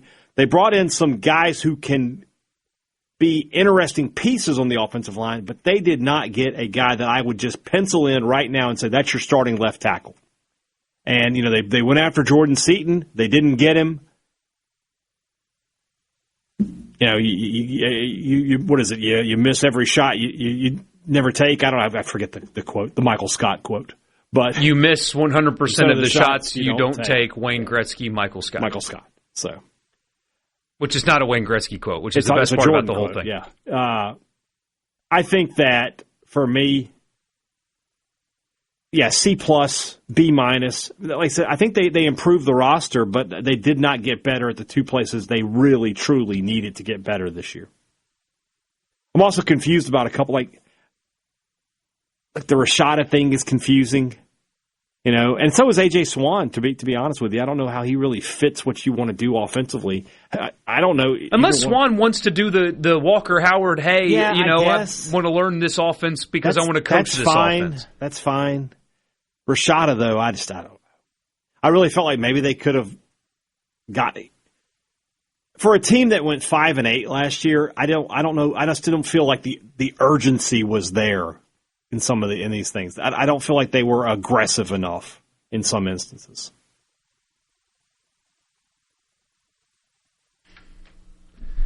So Southern Miss is ranked 99th in the transfer portal rankings. Is that a 24/7? On 24/7, they're 99th in the portal. Ish. 29 players incoming, highlighted by Ethan Hampton, the quarterback. Let me bring this up here. So 90, but like I said, how many players did you say already incoming? 29. They need to get like 30 more. They got a long way to go. Yeah, they're losing 28, and as you can imagine, there's a whole lot of Memphis logo next to that. Huff I'm sure. Yeah, Huff is a mercenary. Yeah, it's kind of what he does. They have a 4-star guy on here. Yeah, Penn State receiver. And Caden Saunders. That's a good pickup for them. The quarterback that you mentioned from Illinois, I don't know if he'll be the starter or not. I would imagine he was. But, at the same time, I thought, Southern Miss has brought in some transfers prior that I thought, that'll be the guy. And it ended up not being the guy. Yeah. So. Getting Jeffrey Rush from Ole Miss is good. Look, there's an upset person on the text line. Only 8 of the 29 players in their class have a ranking at the moment. It doesn't mean it's a bad class. It doesn't mean it's good. It's just it's hard to know when the players aren't even ranked exactly what you're getting into there. That's all. It's just that there's thousands of players in the portal, and the ranking services prioritize they get there, but they do prioritize the more high-profile players. Yeah. I just don't know about State with this class. It's the same thing as last year. Like, I thought State improved their roster last year, and they did. But did they get any difference makers? Did they get anybody that I look at and I just say, okay, that guy. Now, I didn't think that last year when they got Anthony Evans and Brennan Thompson, right? Didn't think those guys would come in from day one and be difference makers. They ended up being that, but State's going to need 2 or 3 guys like that again. They're going to need a couple of guys that I'm not counting on today that when we get to September and October, they become stars for Mississippi State. We'll get to a lot of your messages because they have come in on the C Spire text line, 601-879-4395. That is your college football fix, driven by Ford and your local Mississippi Ford dealer. We'll be back.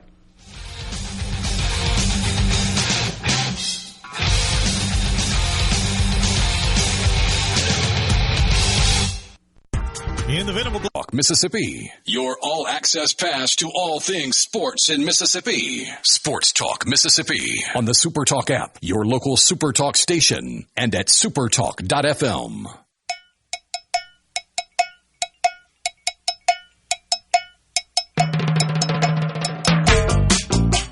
Welcome back, Sports Talk Mississippi. A lot of your messages came in during that, so we'll get to those right now. We got this one. Who is the number 1 portal class? It's LSU. They have, and this is to their credit. To 24/7, it's LSU. Well, it's LSU. They have the best transfer portal class coming in. They forced that. They had bad players. They shouldn't get punished for forcing out bad players. That's why I don't like the on-3 thing, is schools force players out, and they get punished for upgrading at positions. Like LSU technically gets dinged for forcing out their left tackle. They're replacing him with the best one in the country. I don't think that's the best way to go about ranking these things. But yeah, people down there think this is a knock. It's not. LSU is spending an unbelievable amount of money on this year's roster. It's shocking how much money they've spent on this roster. Over 40 new players in the portal. That doesn't include your high school players as well. It's an entirely new roster, basically, for LSU. The things that are working for them is obviously talent. There's a lot of that. The things working against them are entirely new offensive line. And as we've seen, that's tough to get to play together and be great right away. They're talented, but that's tough. Leavitt, not only is there questions about him ultimately, he's hurt right now. He got to recover from injury, and so can't do full practice things with them quite yet. And they added a lot more offense than they did defense. They had 25 wide receivers. They went heavy on wide receivers, which, I mean, that's what he does, man. Kiffin will add 12 receivers in offseason and play 3 of them. Yeah. That's what he does. That is just what he does. Somebody says Lebby hasn't shown urgency in anything. I mean, I just, like I said, this portal class, going back to the first day, I thought, when the portal opened, I expected to see some offensive linemen and some defensive linemen. Pete Nakos, Matt Zenitz reporting Mississippi State expected to be involved, because that's the sign, right? Mm-hmm. That's a sign that you went out and you've talked to their agents already and you're ready to go. And you weren't seeing that, and it was just look at the guys that State brought in on the offensive line: DJ Chester and Brandon Snee, Maz McVeigh. Those are the 3 guys that they brought in that they had not previously had a relationship with. The other 4 guys 3 of them are from Mississippi, one's from Louisiana, and State recruited them really heavily. So it's kind of, it didn't work out where we signed originally. Let's get back to Mississippi State. I just thought they'd be a lot more aggressive trying to get some of the, there weren't a ton of elite left tackles in the portal, but there were some options out there. And then at the edge position, they didn't really seem to pursue anybody at all. And I just, I understand that the coaches are going to say, well, we like what we have. Well, I've been hearing that for the past couple of years from Mississippi State, and the results have not really worked out. So I'm just surprised at the way they handled it. Somebody says the number one need was a capable defensive coordinator. And they got that. Got that. And then is the quarterback you just mentioned, the guy who had the ordeal with Florida out of high school, that is him? He's an infamous NIL-era quarterback. And it's not his fault. I will defend him on that. He was promised something, and Florida wrote him a contract that they both willingly signed. Yeah. Now, whoever represented him didn't read the fine print of said contract. Yeah. But Florida broke it because they were broke. So that's how that happened. I don't blame somebody for signing a contract with somebody else for a certain amount of money, and then when they're not going to pay you it, you taking them to court to receive the money that you are owed contractually.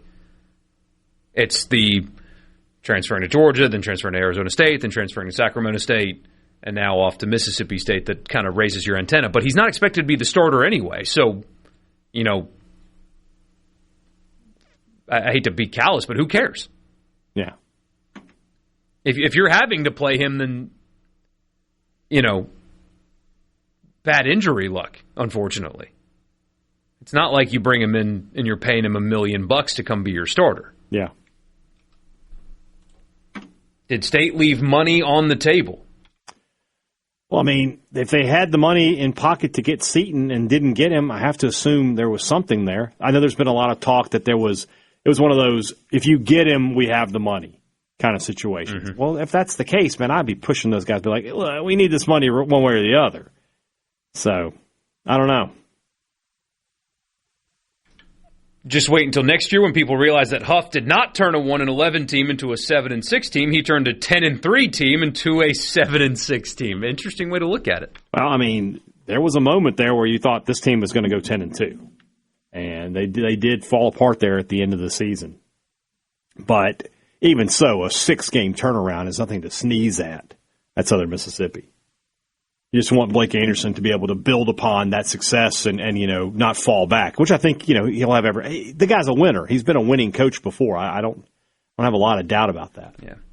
It's a good text here. State is just not a sexy place to be right now. Everyone has money, so how do you land big names? Be interesting to see if Ole Miss can stay sexy with Golding. You start losing and the shine wears off. Maybe he keeps the winning going. Exactly. I mean, because, again, they added a great portal class. Like, their player retention was good.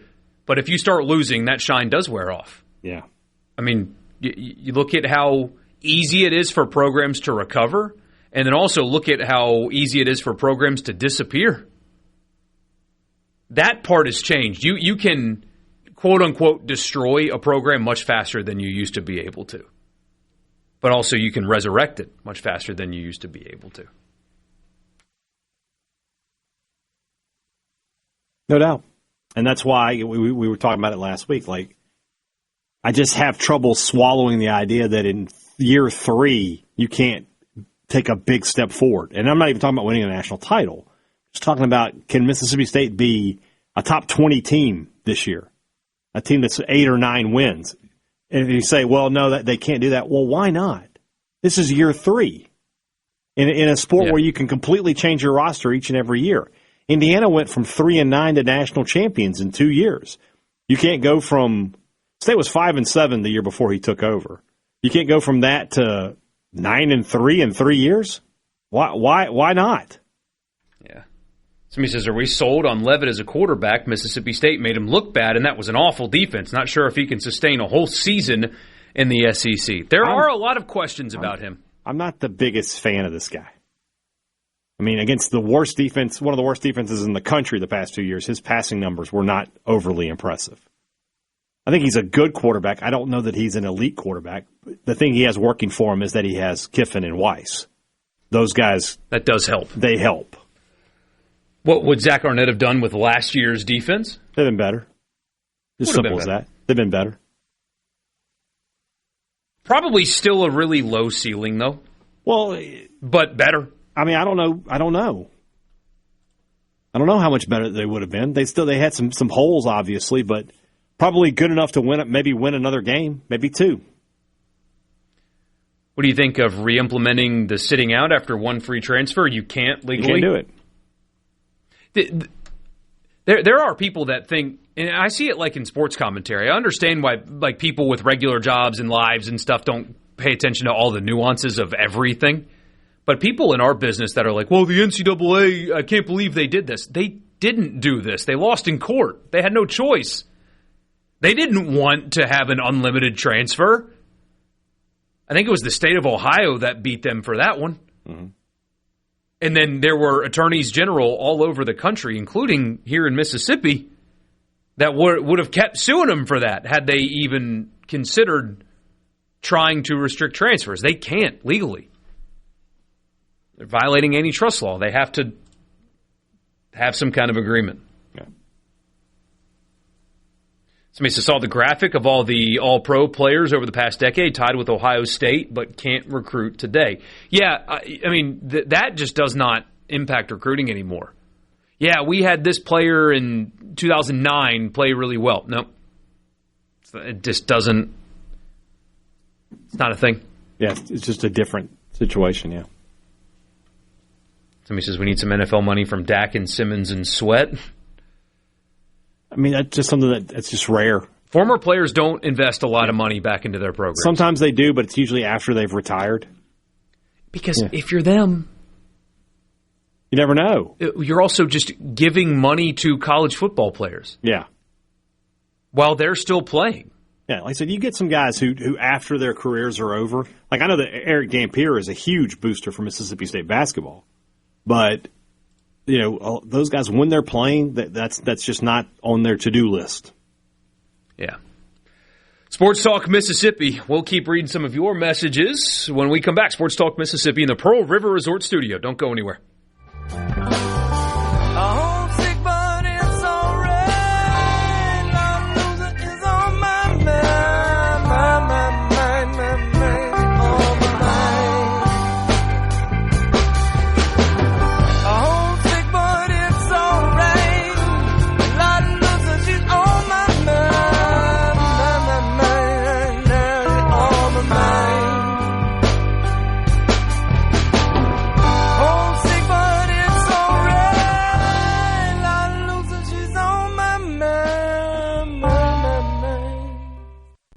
the happening in Mississippi sports. You'll hear about it first, right here.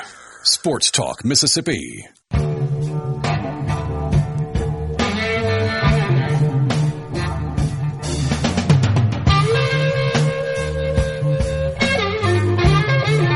Hadad and I are wearing genteel right now. I know it's cold outside. They have a great winter collection as well, but baseball's right around the corner.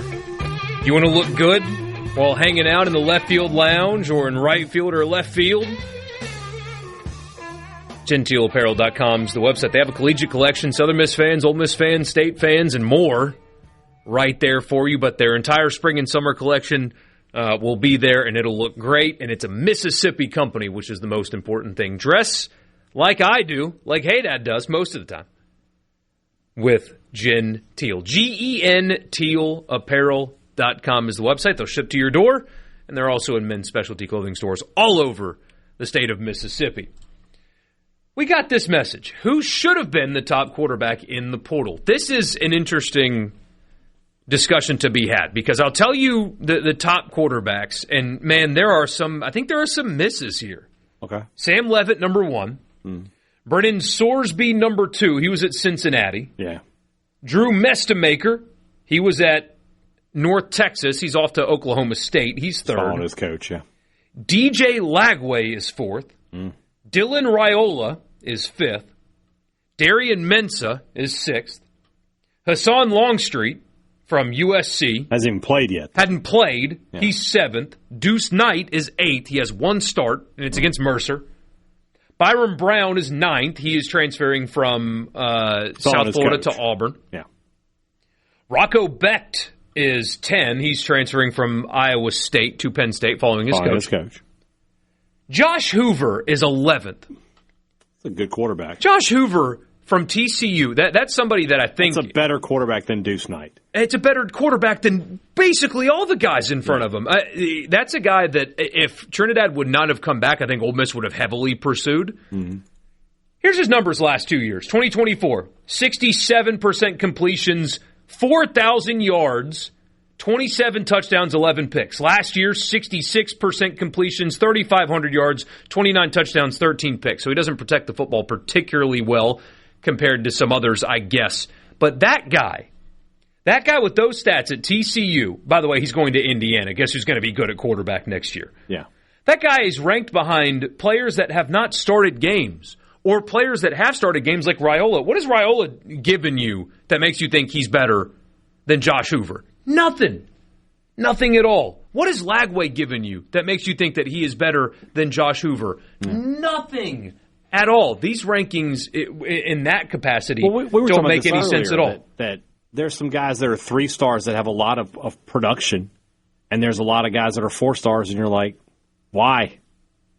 On what planet is DJ Lagway the 4th best quarterback on that list? On what planet? Apparently on this one. I don't want to live on this planet. Well, you don't have any choice. So, I do think that a lot of this times it's these guys are so beholden to their high school ratings that they're like, well, we at one point we evaluated him as Lagway as a 5-star, as a guy who would be a future first-round football player, NFL draft choice. Like, so we know that talent's still in there, but by the time you're talking about a guy in his 2nd or 3rd year, and sometimes his 4th year, you just are what you are. DJ Lagway, I think he just is what he is. He's got flaws. He'll turn the ball over. He's not the same guy you saw coming in high school and thinking he's going to be this awesome player. He's good. Like, I think the ceiling for Lagway might just be good. He's a good quarterback. He won't lose games for you. But the idea that Lagway's going to go out this year and become, a first-rounder seems far-fetched. Yeah. Somebody says DJ is number 4 on Earth 616. Some kind of alternate universe thing, which, by the way, that's the new theory on aliens, Hadad, is that they're actually from an alternate universe and they figured out how to inter-universe travel. I read that the other night in my mind.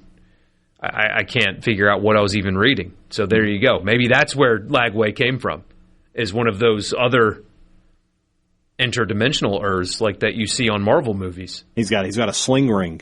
Yeah, something something like that. So, yeah, that's your portal quarterback ranking. I don't know. Hoover's ranking makes no sense to me at all. Yeah. Lagway's is making I'm fine with Leavitt being number one. I get it. He took Arizona State to the playoff.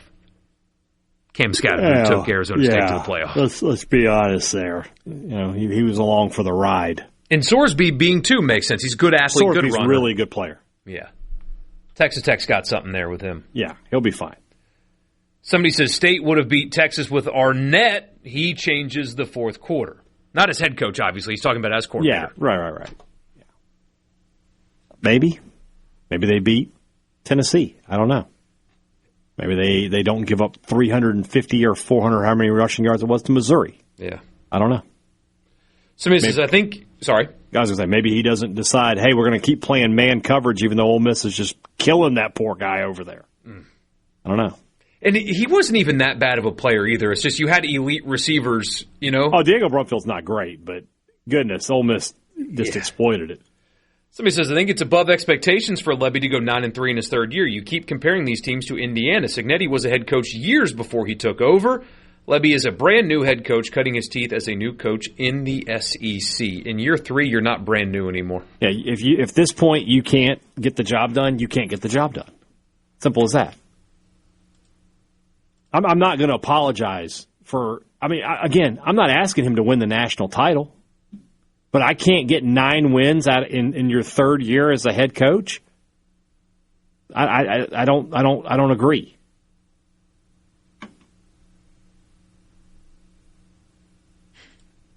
Bo thinks, although I did see that a LSU commit in the high school ranks, or signee in the high school ranks, wide receiver, got his 5-star today. He was the one that was committed to Ole Miss and flipped to LSU after Kiffin left. Magically got a 5-star. You think if he would have stayed at Ole Miss that he would have gotten a 5-star today? Probably not. I know what I would put my money on. Yeah. How many times have you seen that with a State or Ole Miss player over the years, Hadad? It happens all the time. All the time. Braylon Womack steadily dropped over the last month while he's committed and then signed to Mississippi State. I would love to know what the evaluators saw in Braylon Womack that changed from when you gave him a 5-star to when you changed him to a 4-star. From the time when he stopped playing football. Yeah. He didn't play any more games. He didn't have any more film to judge him on. So what changed? What changed? Well, he got worse in the offseason? When December and January rankings come out and guys have moved around, what changed? They played their last game in November. And somehow in the second week of January, we're like, you're not as good as you were. What happened? Yeah. I like this text, and I think that this is a very important thing. About you being a lizard person? Yes. Okay. Don't lower your standards, like the texter said. Low standards at State in the past is why we are where we are. I agree with that. That the whole, we're Mississippi State, we've got to do things differently. No. You got to try to do things the same way everybody else is doing them and try to do it better than them. And there's been too much of, it's just happy to be here sometimes at Mississippi State. Can't think like that. Again, I keep stressing this, but I'm going to keep saying it. I'm not asking Lebby to go undefeated this year. No. I'm not saying he has to win the national title. But, and here's the thing. He went from 2 wins to 5 wins. So if he goes from 5 to 8 or 5 to 9, that's the track that he was on previously. But there's just too many people out there right now looking at him saying, well, if he goes 6-6 next year, like, what? In year 3? No. I can't get behind that. I won't. Do you think that mindset is part of why State started the NIL era behind? I know John Cohen also is a big part of that, too. Yeah, with the baseball thing, but his mindset was, got to do things differently. Can't just go out and raise money and buy players. Got to figure out something else. Let's sign baseballs. I still can't. State probably spent more on on 2 players this year than they had tied up in the roster Levy's first year. So give Zach Selman and Jeff Lebby a lot of credit for that to get this roster back to a point where at least it can be competitive. But yes, the old school mentality of doing things a different way because we're Mississippi State, that has to go. We got to find the way that, look, is State ever going to have more money than LSU to Georgia? No, they are not. But you got to be better in your evaluations then, if that's the case. You can be efficient. You can be efficient, and you got to be aggressive. And you don't have to get 85 elite players. You need to get 44. Mm-hmm.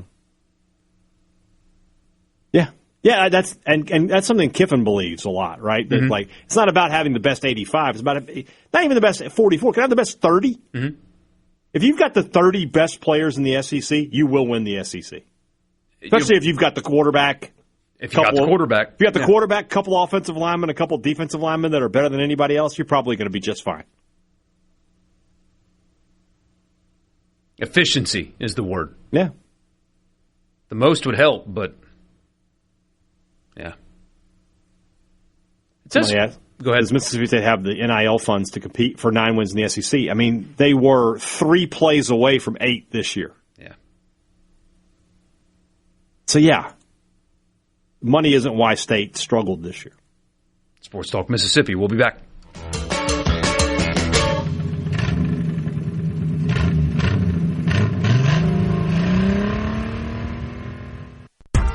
Venable, Mississippi, on the SuperTalk app, your local SuperTalk station, and at supertalk.fm.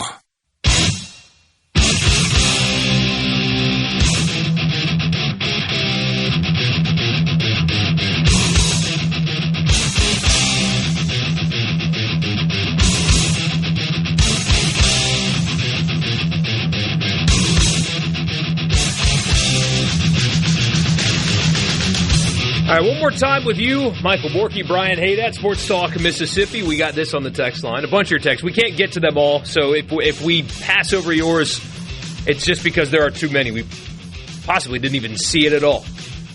But this one right here, decision-making, talking about Jeff Lebby, has to improve and needs to establish his offense past living and dying on the long ball, and pray that Arnett is the answer on the defensive side. I think that having Kamario Taylor in the backfield this year opens up a lot for State as far as the running game goes, because they can't just come after the quarterback. Yeah, his ability to escape, I mean... Well, I think also, when you're talking about looking at the option game, they can't just key on the running back. Yeah. You just key on Bothwell, Kamario's going to gash you, so that should help a lot. But they got it. But I don't know if the offensive line is good enough. I don't know that. Game management is certainly a thing that needs to improve. It killed State against Texas is Lebby's inability to just slow his offense down and take advantage of the play clock. He was still going out there like he was calling plays like he was down 17, not up 17. Somebody says 6-6 is not acceptable in this era of college football, period. I don't care who you are. And especially, I mean, we've talked about it, but what's not being talked about enough is when you say the playing field has leveled, everybody's like, oh, how exciting this is.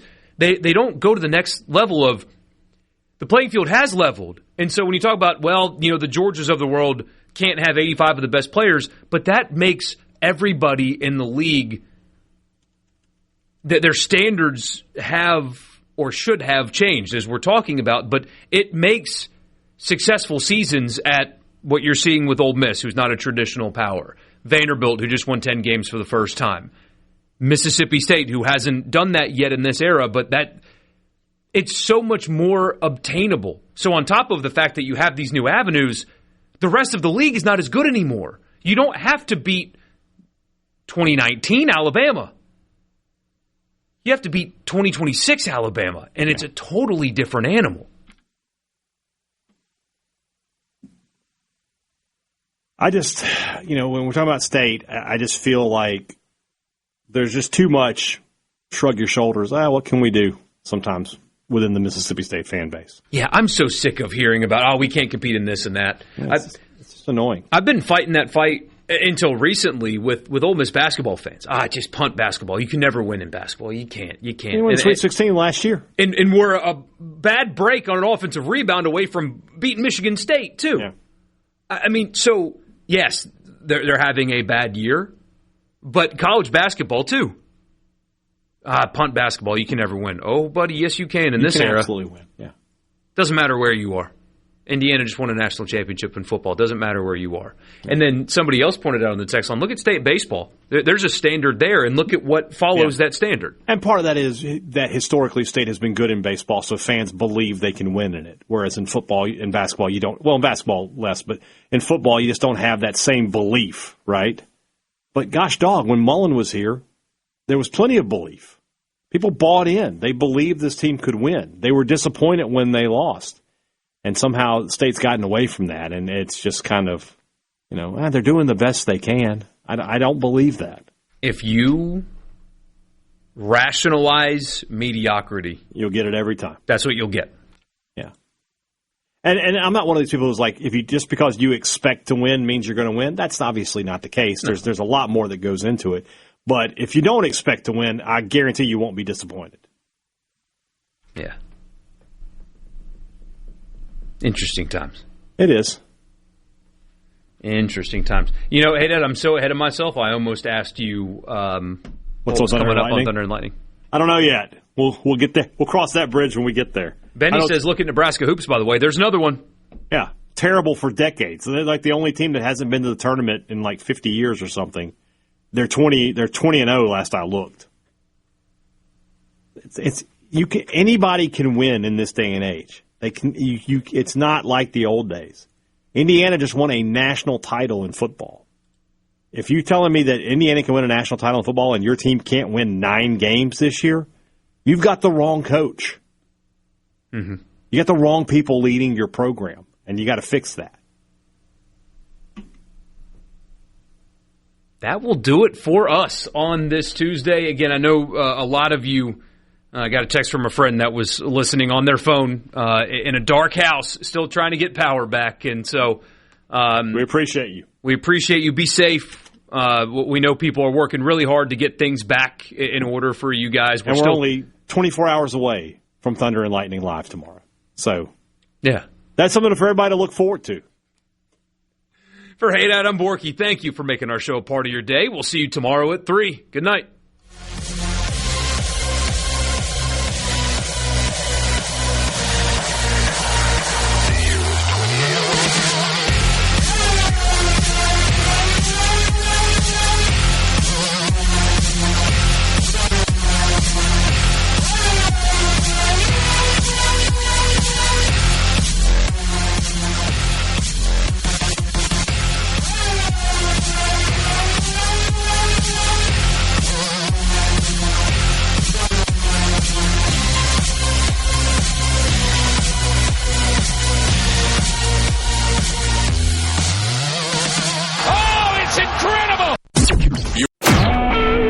SuperTalk Mississippi Media Production.